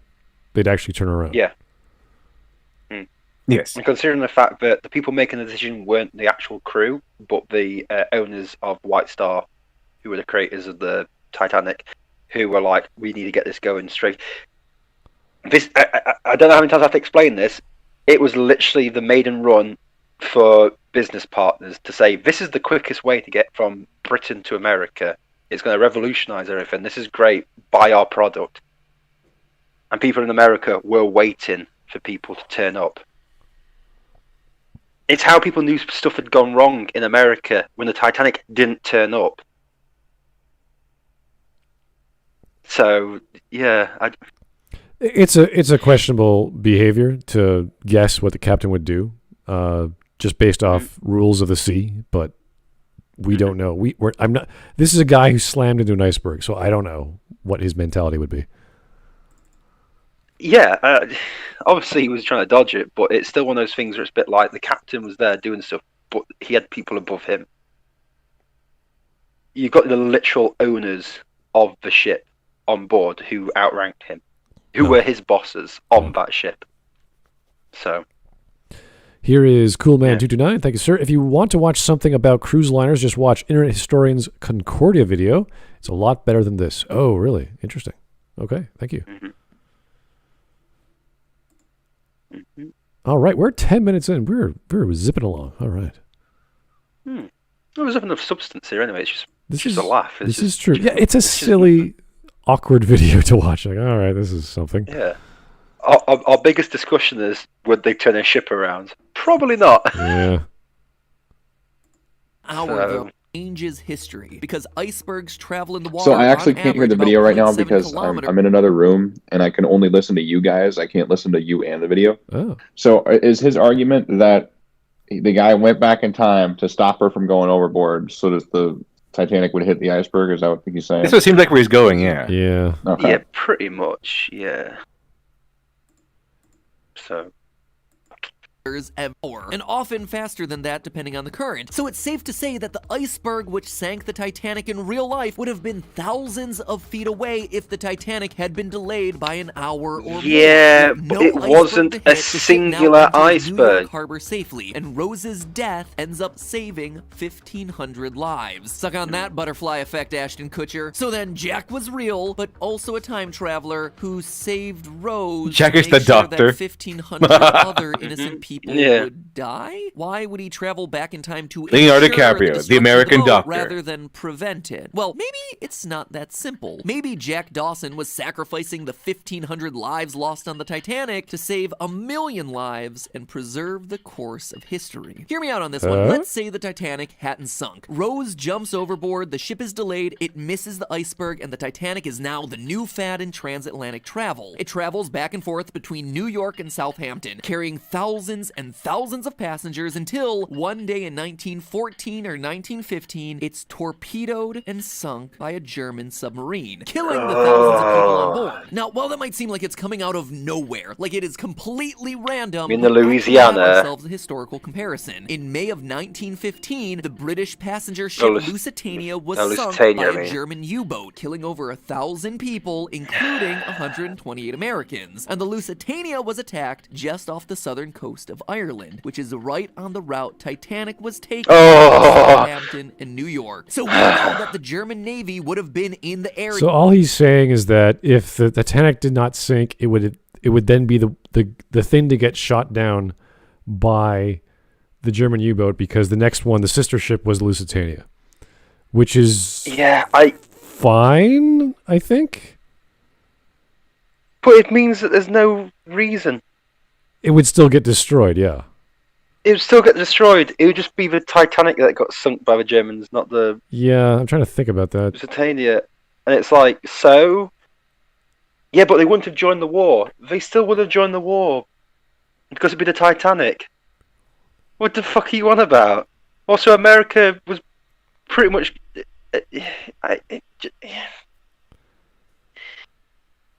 Either way, the Titanic will get destroyed. That's what he's getting to, just at a later date. You're like, okay. Yeah. Well done. Congratulations. Really changed the course of history. Thousands of people are still going to die, just different thousands of Is he people. going to say that because the Titanic got destroyed in a different way, less people died in the war? Is that what he's going to say? This is implying... If he does, there's no way he can. The maths don't work out. Yeah. This is still implying that the people that were going to die in the Lusitania would be the same people that are going to die on the Titanic, I think. Like, why would that be different? I don't know. So how does that change anything? How would it change anything? Because if he's all going it to would go where change is the name of the ship that got sunk by the Germans. Because That's if he's it. going to go where he's probably going to go with it, then that means that it makes it so that Jack is still a hero in that no new people died from what he did. But it changed it because they died for a different reason, which didn't impact a war.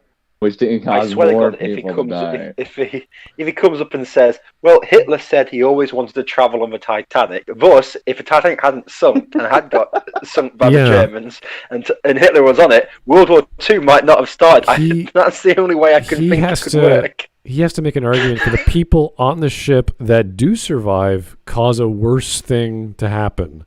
Yeah. So that... Not a different ship got sunk. Yeah. Because it's possible that the business was so successful they ended up making a third sister ship, so that we have the Titanic, the Lusitania, and some other ship, which is also going to get sunk. The Titanic 2. They were both like British ships, weren't they? And I could see like if the Lusitania was like a British ship, and then the Titanic was an American ship or something. But they're both British ships. So I don't know exactly what's the difference. If you want to make this argument, what is exactly the difference between the major difference between Lusitania and the Titanic? If we can paint that out, then okay. Paint job. I guess so. But I don't know. It doesn't seem he hasn't painted the differences yet. Yeah, because the Titanic, the corridors were painted ocean grey. But on the Lusitania, they were painted military grey. Right, because this was big difference. This was obviously during a time of war. So if you're sending a ship out on any of these trips, like it's still pretty dangerous, at least in Europe. Also, you weren't meant to attack civilian ships. Right. Like what's the difference big enough for someone to hypothetically go back in time and cause a Titanic to happen? Nothing. Was there the only reason it's such a big story is because Yeah, it was the worst disaster, but it was the worst disaster. It also happened on its first voyage. They also found things wrong with it. It was like a culmination of stuff. In reality, it's like there's been worse disasters since then. With ships, it's just one that just sticks out to most people. Yeah, it's actually the Lusitania was made first, I believe, and the Titanic came after it. Yeah. So. Yeah. So the Titanic was slightly bigger by about 100 feet. Maybe it has to do with the passengers. Like if you can make the argument that there's Exactly. some passengers on the Titanic that weren't on the Lusitania, then the passengers on the Titanic would have, maybe they have like American, I don't know, celebrities on there or something like that. But then I think so, America would say, "Yay, all right, fantastic! Thank you for killing our celebrities." I mean, Hans Nazi man was on the Titanic. Now, if he hadn't died, he might have. German engineering is the best in all the world, and he sings it. There's this really big Austrian guy who was on the Titanic, and it was just. See, that would be an interesting plot if you want to tell a time traveling plot, like with the Terminator, who's Austrian, and he has to stop some German dude. And it's from the future, and you're like, okay, this is gonna be cool. And he's all this lineage about who he is and who he'll become, and yada yada. Time travel, timelines. Yes, good, bad, stupid. It's just Rudolf von Stronheim, and it's just he's his robot self. And Stronheim played by Schwarzenegger. Some guy just comes out and goes, "No, I am Adolf Hitler's father." And it's like, no, it's not possible. How did you make a boat? German engineering is the best in all the world, and he sinks the Titanic. That'd be great. That'd be really interesting. Yeah.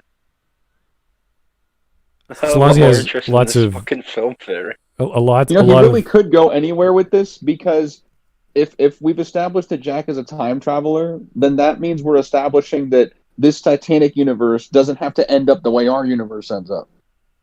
Yeah. So he can do whatever the hell he wants. Also, why would you send someone back in time to cause a Titanic? Wouldn't you think it was just a natural thing? Why would you say we need to send an incredibly attractive bloke back in time, bang some chick in a car, and make sure the ship sinks? What a strange idea. I think it's great. I think scientists had to sit around and think, we've got to send someone back in time to make sure the Titanic sinks. Well, let's just send our most attractive guy. He can get into her pants and draw her naked, right? And that'll save the human race. Yeah, what was that? What was the show? What? Oh, jeez, I'm trying to remember the movie. What Terminator movie it was where he was drawing? And it was... Was it a Terminator movie he was drawing? I can't recall, but it was some sort of crazy sketch. Maybe I'm imagining it because it was such a bad. It was Terminator Genesis, I think. It was such a. The only Terminator movies that I remember are 1 and 2. So. Oh yeah, of course, but I remember 3 because she makes her boobs bigger, and that's the only scene that stuck with me. Oh really? Teenager, so. Just saying. But yeah, I just worse things as well. Imagine if like Jack is actually like gay or something, but he's got to go back in time and seduce Rose. Oh, that'd be terrible. Oh dear. He's like, I could let this bitch jump, but no, I'm gonna have to save the human race. I'm going to write this down. I'm going to make a sequel to Titanic. Okay. I'm going to do this. Good luck with that. A shoestring budget of £12. Here's Mike Testa. Watch Game Explains. Conquer review. It's really bad. Oh, okay, Mike. Not right now, but we'll get on that later, I guess. Sure. Wink. We'll do that. Keep the suggestions... I usually say keep the suggestions coming after the video we watch, but that's you're jumping the gun there. So thanks for that. And here's the yes, of course. Well, we can add that to the 14,000 videos we've still got to get through. Oh yeah, that's right. Oh boy. Anyway, here is the largest super chat I've seen in a long time. Here's Cyrek. Thank you, sir. You get the big red color on YouTube. That means you You're spending the dollars, dollar bills, showing off. All right, sir. Here we go. Ships, commercial and militaristic, are required to search for passengers, service members. Okay, there you go. It can take a while, way more than an hour, but after a while, the search would be called off due to the person not being in the same area, and Coast Guard would be called in. Okay, so they would actually still have to call eventually saying, hey, we failed in our search. And the Coast Guard but where would the Coast Guard come from, though? It would probably be from... time travel.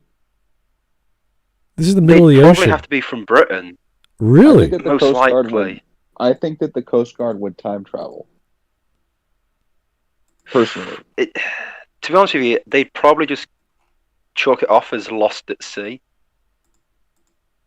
I don't think the Coast Guard would get involved because it's just so far out. And we're talking about 1912 here.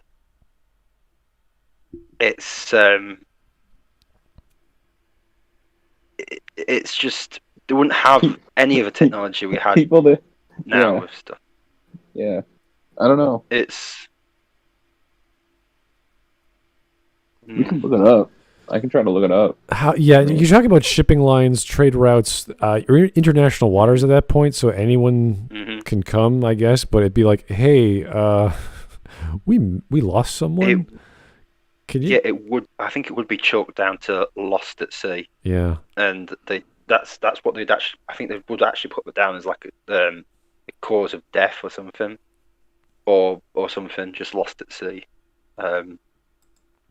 But that would cause it'd be too impossible. That would cause the ship to either go back to port where it came from, or do another turn, and then like this is a luxury liner speed clock thing. Like they got to get to New York as soon as possible.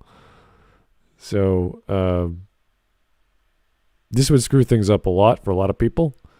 I think they'd have enough food. I'm quite sure they'd be okay for another day or two. So they wouldn't starve to death. Also, as well, you also got to remember that you've got a lot of incredibly rich snobs on this ship. Yeah. So.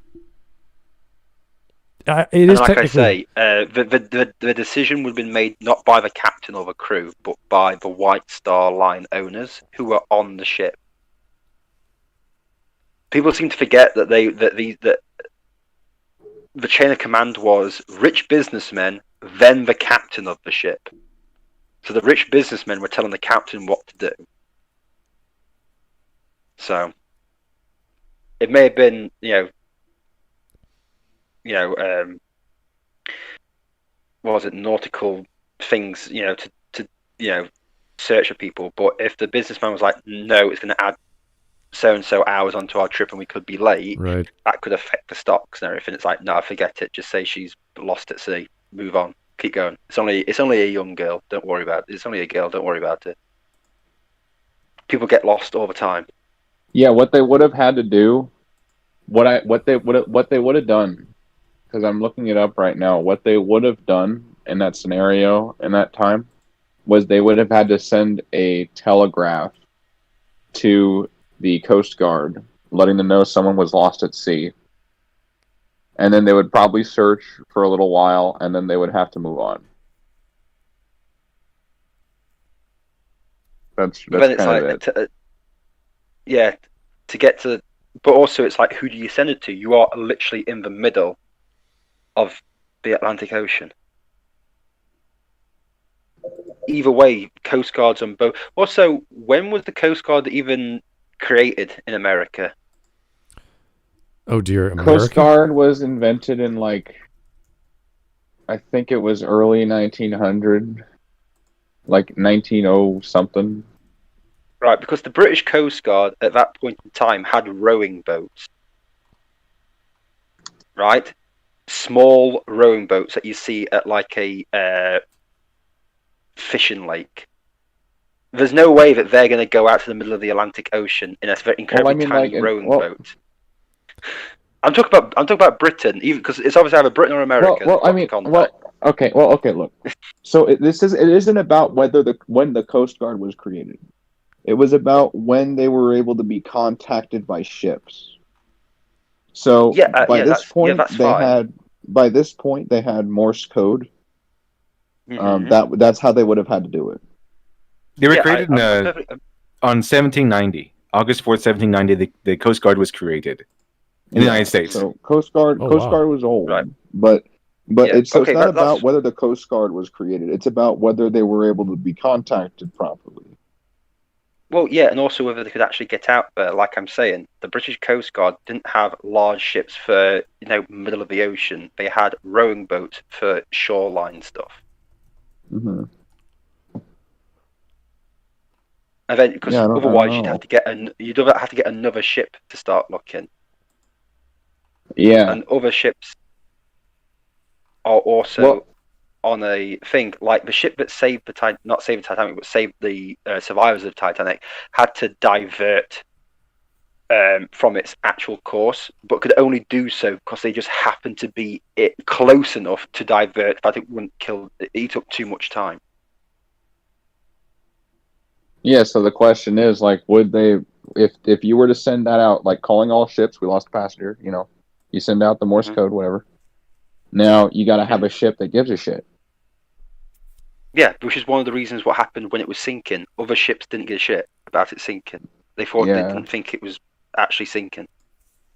Yeah. They thought it'd be fine. So if we're talking about one passenger, it's like, who knows if they would even show up? Mm-hmm. All right, so this is a lot of speculation on our part, and Yes, yeah, I know. It's just we've got really nothing to actually talk about with this because it's ridiculously. It's such a bad video, and Yeah. it's It's silly. It's silly. It's all in good fun. We're all having fun. It's all good fun, but it's just a bit like. Honestly, it looks like MatPat has this one. Look, he has more evidence to show that he was right about this than we do. I think so. Yeah, I think so. Yeah. All right, he's, so the ship he's would right. go. Let's see how The ship would go. Titanic sinking saved millions of lives. Yeah, after that part I haven't yet to see why. Yeah, that I don't know. Yeah, but it turning around and surviving, possibly, yeah. Yeah, I don't know. Surviving, no, but turning around, yes. Well, but it's like but it's like I'm trying to explain. It's like the iceberg that the Titanic ran into wasn't just a lone iceberg as well. People seem to think it was just a lone iceberg. It was an ice field. It was like a minefield of icebergs. So if they missed one, they could have hit another one. It's just the fact that they hit the first big one they came across. So, yeah. Oh well. Yeah. I don't care. It sunk 100 years ago. Sink the Titanic. Sorry, Now, man. in 1915, the United States. Oof. What was Sorry that? about that. I was loading the videos on my laptop. I forgot to mute my laptop. Oh, okay. Ah, right, okay. Sink the Titanic. Now, in 19. God damn it. Hold on a minute. There, I muted my laptop. We're good. All right, let's keep going. Area with an opportunity to sink the Titanic. Now, in 1915, the United States was neutral in the recently started World War I, though they were helping to supply the British using ships like the Lusitania to do so. But Germany declared the waters around the United Kingdom and Ireland a war zone, and while it's speculation to say that they would have torpedoed the Titanic, let's just say that their history of being perfectly honorable in world wars wasn't exactly stellar. The sinking of the Lusitania... How? Wait, hold on. You can't say that. You can't say the Germans in World War One were dodgy because the Germans in World War Two were dodgy. That happened. World War Two happened after World War One, MatPat. That's why one's called one and two's called two. Two comes after one. There was a difference between why World War I occurred and why World War II occurred. Yes, this is true. But it's like, but he's saying, well, the Germans are dodgy in wars because of what we did in World War Two. Okay, what has that got to do with World War One?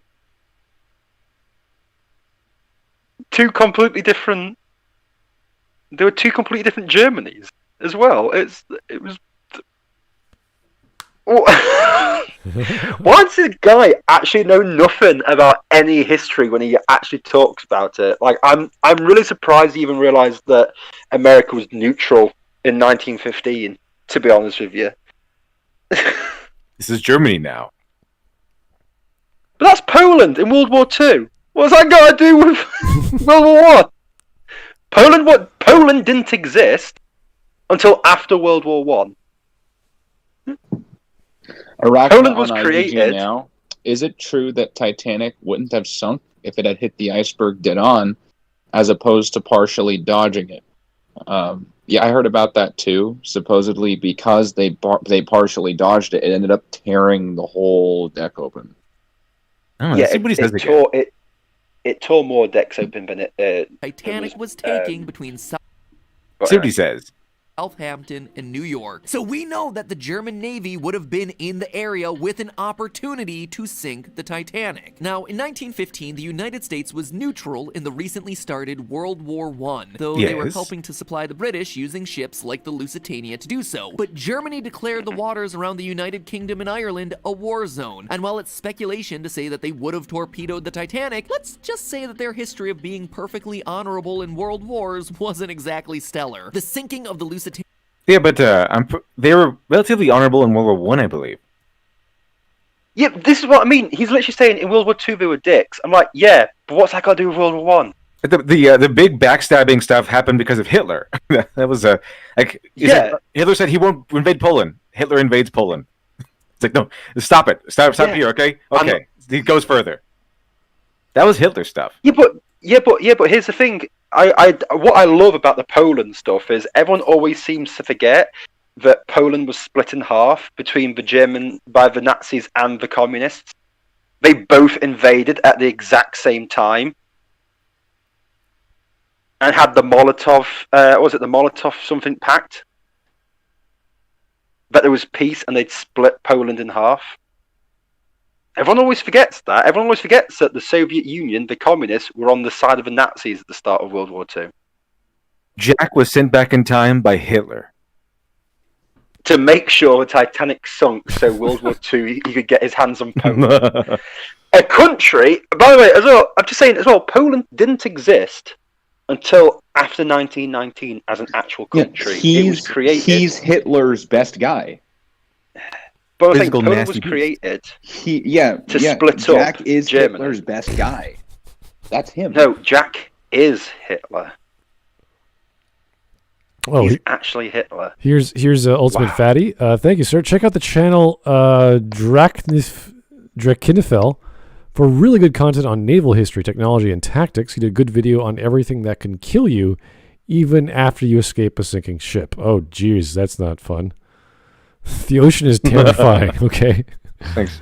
Freezing to death, hypothermia, sharks, all kinds of good stuff. It's even one of the things was like in this actual movie with the sinking, it sucks you under with the ship. Oh yeah, that too. Yeah. Undertow. Yeah. So you have to. So if your ship's sinking, you have to swim as far away as possible from it, so you don't get sucked down with it. So yeah, water. Man's not good in it. No. That's why we stay on the land. Yeah. And we've barely got that under control yet. Yeah. Until we grow gills and can swim underwater. Nah, not the best idea. Yeah. Yeah, we can have water in us, but we can't be in it. Yeah. It doesn't mix well. Yeah. The closest we've got to it, I think, is Norwich, because they've got 6 toes and web feet. Ooh. But, that's just inbreeding, though. Raised German sentiment among Americans, but the US still stayed out of the war until 1917 as part of a surge that ultimately won the war for the Allies. But if it had been the Titanic rather than the Lusitania, there would probably have been many more Americans on board. And if there were no war material on board, the unprovoked nature of the attack would have been too egregious for President Woodrow Wilson. Whoa, no. Shown us that American sentiment. No. You're now saying that there'd be nothing on board the Titanic. There'd be no weapons aboard the Titanic during the time when they were using ships like the Titanic to transport weapons. Also, your knowledge of American history in wars is fucking retarded because you're looking at it from a 21st century point of view. Americans rarely got involved in European or world conflicts. That's true. They actively stay out of it. After World War II. They had an isolationist policy until World War II. Because at that point in time, before World War II, But world police was the British Empire, pretty much. America just filled the gap of world police after World War II because it was the only superpower that wasn't completely bankrupted after World War II.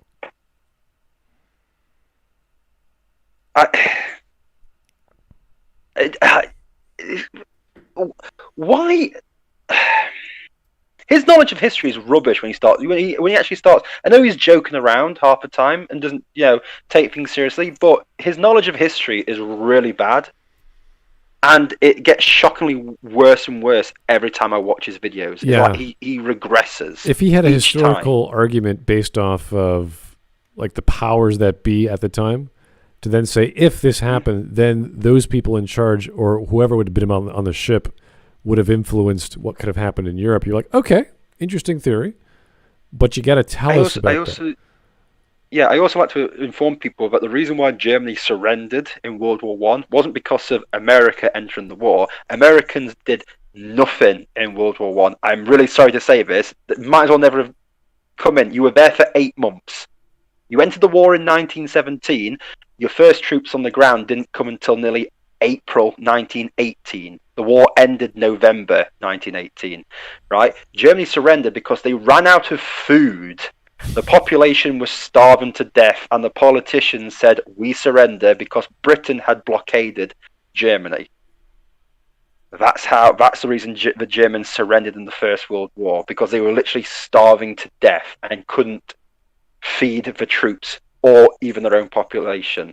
So that's how World War One ended, pretty much. Which is why there was a big hoo-ha and Hitler got into power, because the people thought the politicians had sold them out. And that's why they didn't trust the politicians, and that's why they voted Hitler in. There's a whole lot of stuff, also with the Weimar Republic. But yeah, his knowledge of history is rubbish, really bad, and it really just like grinds me that he says these things that are quite blatantly not true. So, also the sinking of that damn ship didn't kickstart America into the war. It was the fact that the Americans finally realized maybe we should enter at some point. So, hey-ho. All right. That's my rant over and done. Okay. Let's go.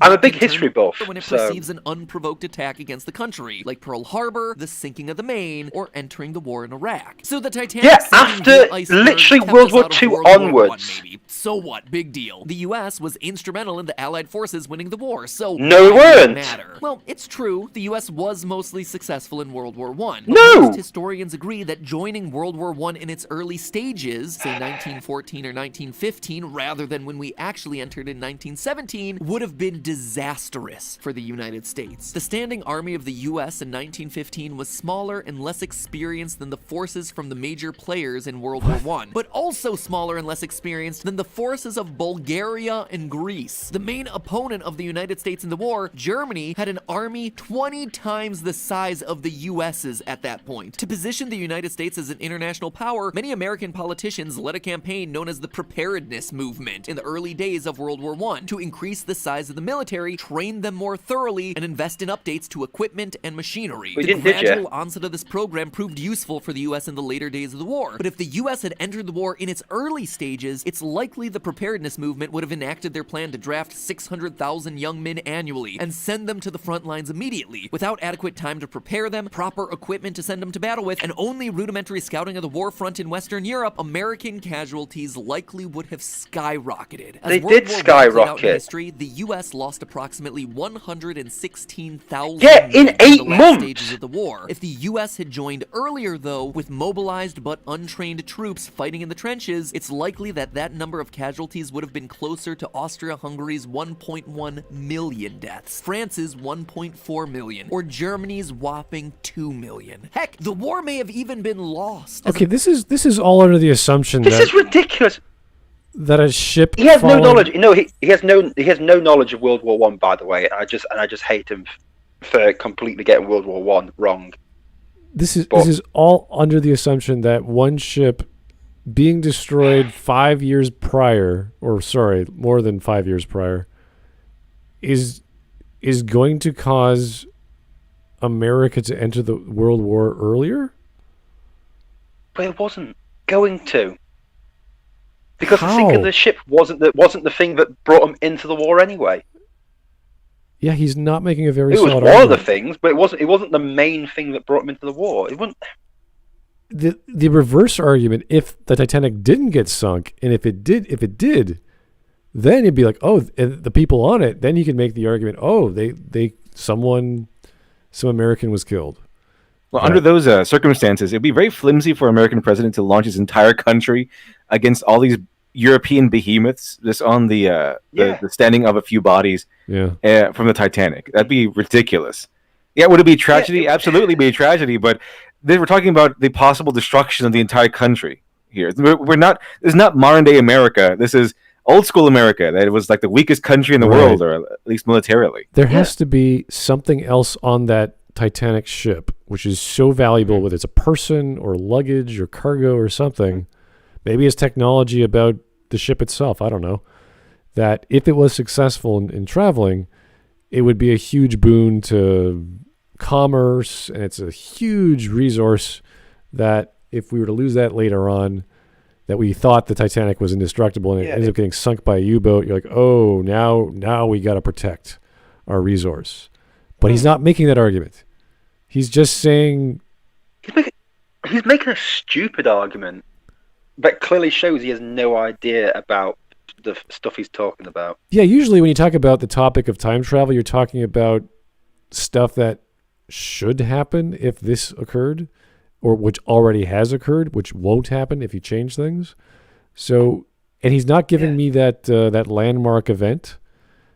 He's just saying the Titanic doesn't blow up. You're like, okay, how does that? Yeah, but it's also influence a bit like that. There may have been a few more Americans on board the Titanic when it sunk. Yeah, but If it was the that's- exact same number. If it was the exact same number of Americans on the Titanic when it sunk. I know, That but would mean it'd be the exact same way of what happened beforehand. I remember my ancestors, my grandfather. I think he was on the Queen Mary, coming from Italy to Canada. So it's like there were all sorts of ships. There were all sorts of immigrants. There were all sorts of people from different countries.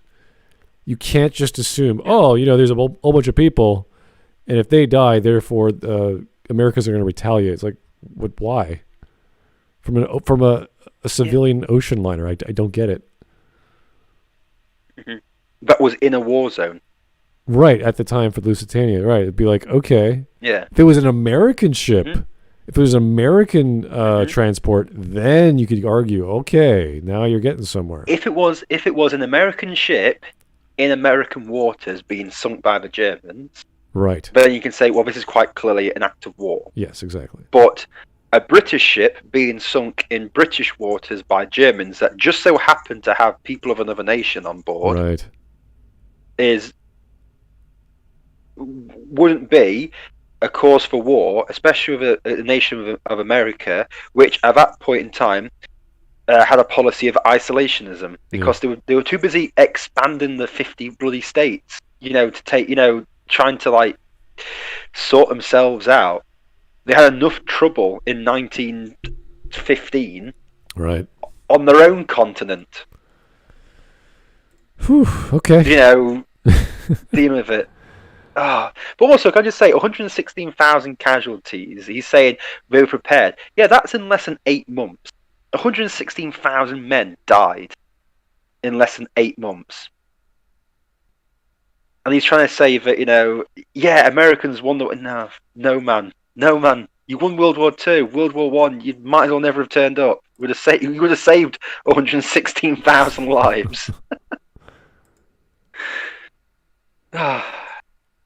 American The video's troops almost supply- finished as well. Yeah, I know. He's really pumping the war wagon. I was like, dude, how did we get from the Titanic to war? It's just a jump. Yeah, but we got Titanic to World War One, and it's like, it's not the war that really changed the face of the world, to be honest with you. Compared to the other one 24 years later. So his goal with this video was to take something silly, and then for purposes of shock value and for hilarity and parody. He wanted to merge it with a serious concept, war. Yeah. And to to make a point about like, oh yeah, this character's a time traveler and here's why. And then it started with the amusing stuff that was within the fictitious setting. Then he started to bring in real world World War I consequences, but his understanding of those consequences doesn't seem to be accurate. It's no longer his understanding of serious things is incredibly lacking. Yeah. So like he's done this before, he'll take something silly and then he'll incorporate something real into the silliness, but the part of him that's incorporating the real thing isn't accurate. Yeah, it's almost like it's like a 5-year-old just sticking a fart joke in a really serious conversation. Hold on, I got to burp. That's what his videos are. Excuse me. And you're like, why are you doing this? It's yeah. Like I say, I get that he does the jokey stuff, but when you start talking about wars and the whole purpose of his channel is to come up with like these borderline conspiracy theories about fictitious worlds. But what he does to do that is a lot of the time he'll rely on history and stuff like that. So when his understanding of the history is flawed, that's the part you can critique. Yeah, which is why that's why this was actually a good choice to critique. Mm-hmm. Yeah, which is why I critique his knowledge of World War One, because his knowledge of World War One is obviously nothing. He looked up Google and went numbers of dead people, and then that was it. It's like he's not talking about the actual, what happened with the American, as he said, 1917. Well, Americans didn't actually fight in 1917. They fought in 1918. This is how late into the war the Americans were. So it's not declaring war and getting troops out there is a big difference, because it took 3 months just to get troops sent over the Atlantic to fight the war. So it's a bit like they almost arrived literally in the last couple of battles. Here is Ultimate Fatty. More war stuff. Okay, here we go. Most of our problems in the Middle East go back to how things were split up after World War I. Kuwait being carved out of Iraq was a major issue. Oh, there's all kinds of history in the Middle East that most of the world is not aware of. You can tell all the problems because the borders are literally from lines from rulers, where they got a map and they just separated stuff out with the fall of the Ottoman Empire after World War One, where the British and French and everyone just like divided stuff up. They're not natural borders. That's why there's problems, because there's indigenous groups who don't like each other now forced to interact with each other because of these borders. So it's like the same with Africa. That's why a lot of African borders are just straight lines. Yeah. If you look on a map of countries. That's a whole other ballgame, though, Africa. But it's there's lots of stuff. But it's a similar way of dividing the countries up and dividing the territories, which causes a lot of problems. Yes, and the amount of people or amount of countries in Africa that have taken land and created their own communities and what have you. Yeah, that's a whole. That's a mess.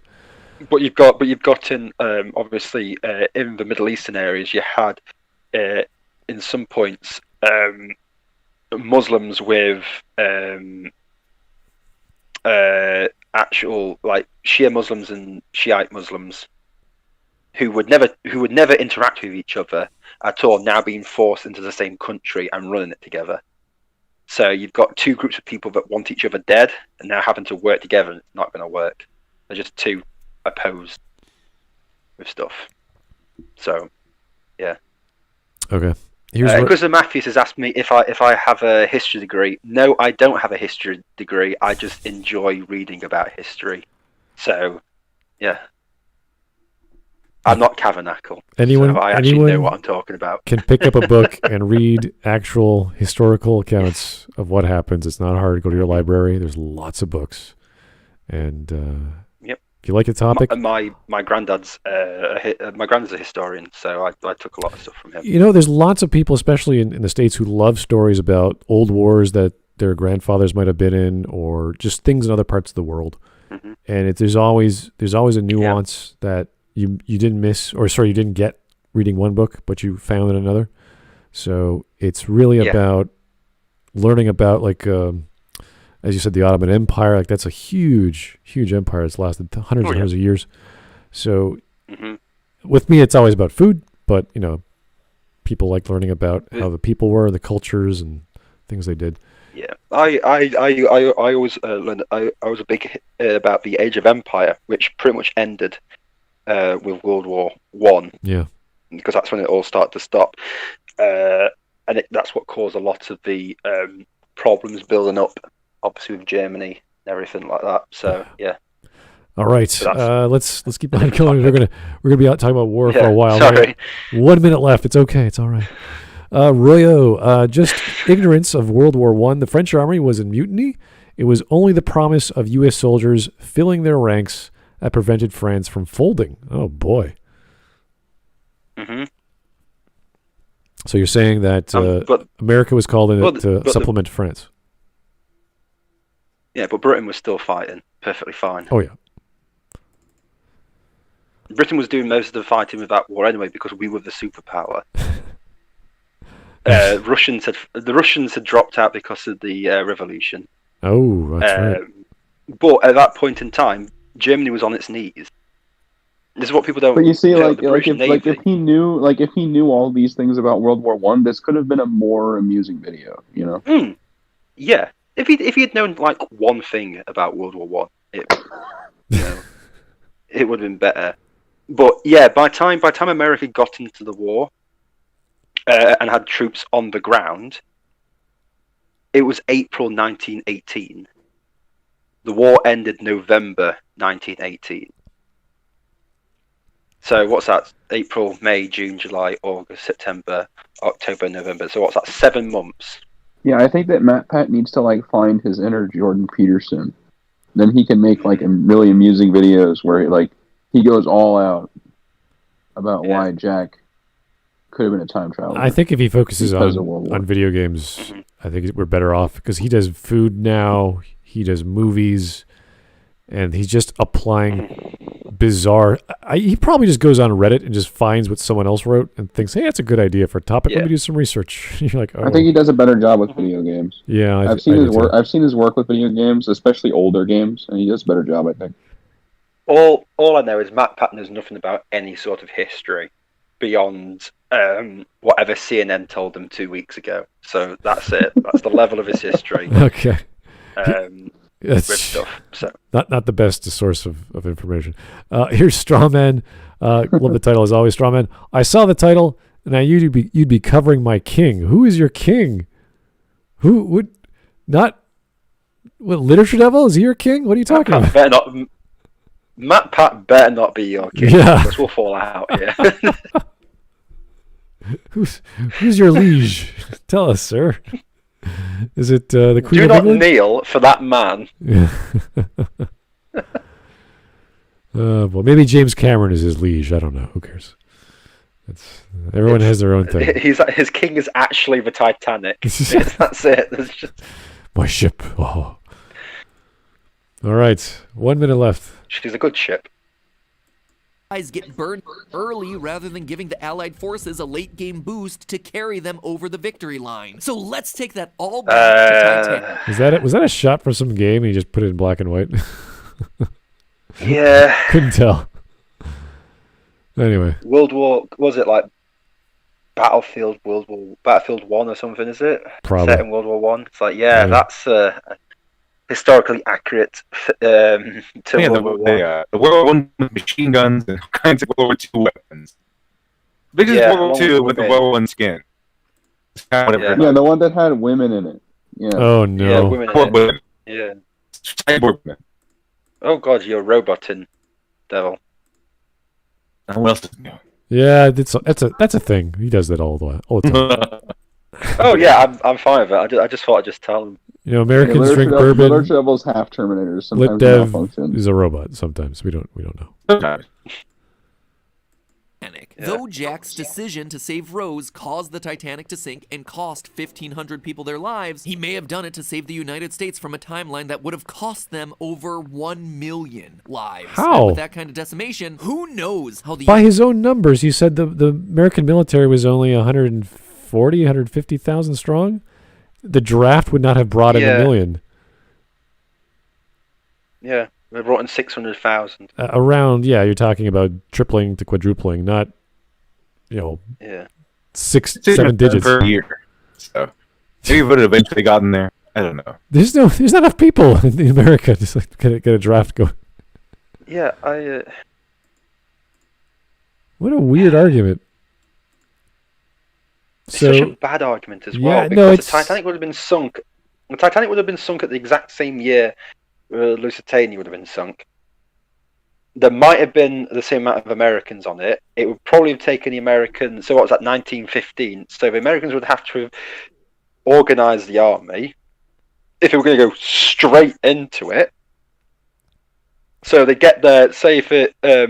So they probably get there 1916, 1917. They would still probably have turned up at the exact same time, thus not losing any more people. Oh, the Titanic is still sunk at the exact same time the Lusitania sank. Yeah. So it's still 1915 when it gets sunk. It has the same effect. There's really. no argument here. Yeah, it's There's no argument. It has the exact same effect. It's either the Lusitania or the Titanic or both. They still enter the British are still fighting at this point in time. The Germans are still the enemy. Yeah. Like what's your point? Yeah. Yeah. The Americans still enter the war at the exact same time. Yeah. But Titanic needs to be sunk in 1913. A year before the war starts, pretty much by the Germans to get the Americans in earlier. Assuming that that's what caused them to join in the first place, that the Titanic would have people or whatever on it that were American to give them a reason. It's a strange argument. Okay. Bear in mind, on that Lusitania, there was only 128 Americans on it. Yeah. 128. Like I say, it's a small number. It could easily have been none on the Titanic. Then what happens? Americans are like, maybe not. We don't care. Don't worry about it. It'll be fine. Oh, Just boy. don't do it again, Germany. Here's Strawman again. My name is the joke. MatPat Ultimate Strawman. Ah, there we go. Your king is MatPat because he's the Strawman king. There you go. Fantastic. Yep. All right, we're almost done. Woo! Let's go. U.S. turns out for the remainder of the 20th century. Maybe Americans never land on the moon, never become world leaders in information technology, or worst of all, never develop the world's premier film market that can afford to fund a $200 million movie to give Leonardo DiCaprio his big break. That's right, friends. Leonardo DiCaprio's character is a time traveler who made sure the Titanic sinks. He did not need the Titanic to be a film star. He was already on his way.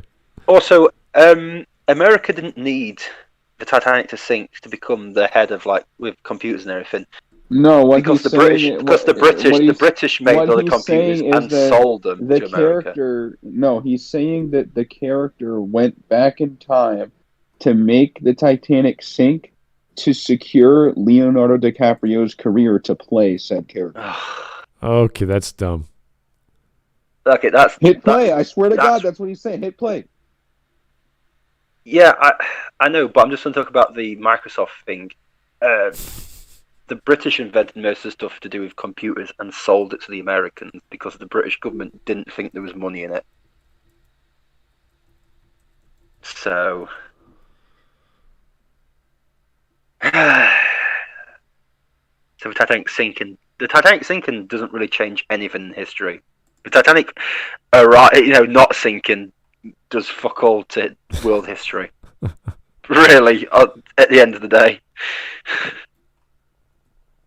All right, let's finish this off. We're almost done. Whew. To prevent a history where the career of actor Leonardo DiCaprio never exists. Are you But joking? hey, that's Oh, that's What do you mean never exists? He was an actor before Titanic. I'm quite sure he went on to he will go on to do other films, let alone that year. If he didn't appear in Titanic, he had no career. No, he had a career before Titanic. He was in movies. What a strange jump from in the universe of the story world. This person's a time traveler. Ergo, Leonardo DiCaprio won't have a job in acting or a career in acting. What a strange jump. What a strange jump from 1 million people dead to, oh no, Leonardo DiCaprio might not have a career. I'm glad that those two things in MatPat's mind are on equal footing.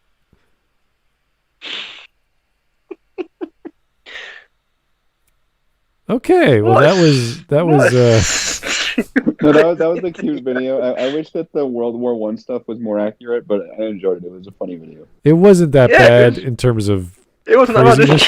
It's just, what a waste of time. People Yeah. give him money for this. This is literally another waste. It's just a waste of time. Well, I'm glad we got it over with because I think that was the last one for MatPat that I see on the docket. That is definitely the last one ever of Well, it. of Do course, not recommend this guy. He's an idiot. of course, we do have hundreds of more videos, which one of them could be another film theory. I just haven't seen it yet, so it's all up to you guys. Anyway, do keep your recommendations coming. Matthias, if you're watching this, just delete any MatPat videos. I will send you £4. That's like $1 million in Brazilian pesos or something. I don't know. If we had the new voting scheme, I wouldn't have voted for this. So, yeah. So you guys know, we're changing things up with the moderators. Anyway, keep the suggestions coming. Yeah. We're still voting on what to watch tomorrow. We'll be doing a Renegade cut on Friday just because it's that time of the month. So, got to plan out our days. I think we just lost LitDev. I don't know what happened to him. Yeah, he died. Okay. Well, he was roboting. Yeah. Like, That's a normal thing. I'm used to it by now. That's fine. Anyway, thanks guys for tuning in. I watch Morning Nonsense. I'm used to it, but it's still like, he's gonna be gone in a second. Yeah, no, it's random. We're used honestly. to it, but it's still gone. Yeah. So thank you guys for tuning in. Thanks, Hawk, for sharing all that wonderful knowledge of world wars and ships of the British Navy. Agent Zero, thanks for popping in, and of course LitDev for popping in as well and popping off. So that's great. Thank you guys. I'm just glad that I could actually add something to this video. I wasn't expecting him to go into the route to do with war because he didn't get to that point yet. I watched. I thought he'd bring World War II into it, not World War One. Yeah. So that surprised me. I honestly thought he'd go down the Hitler route, but then again, this guy is just literally whatever his brain thinks of, he writes down, and it doesn't matter whether it makes sense or not. He just literally whatever his brain thinks of, that's going in my video. Record. So. All right, guys, I gotta get going, but thank you so much for your time. We'll have some more content tomorrow. Not sure what we're doing yet, but hopefully it'll be more about video games or fun stuff outside of weird theories about a movie and time travel. Please stop. Let's just give time travel a break for the rest of the month, please, because that's I don't know. It's a silly topic, honestly. It's tough to judge it. It is a silly. Yeah, this could happen if this happens. Like, oh, okay, sure. Yeah, sure. Go on then. Yeah. So anyway, thanks for tuning in. We'll talk to you real soon.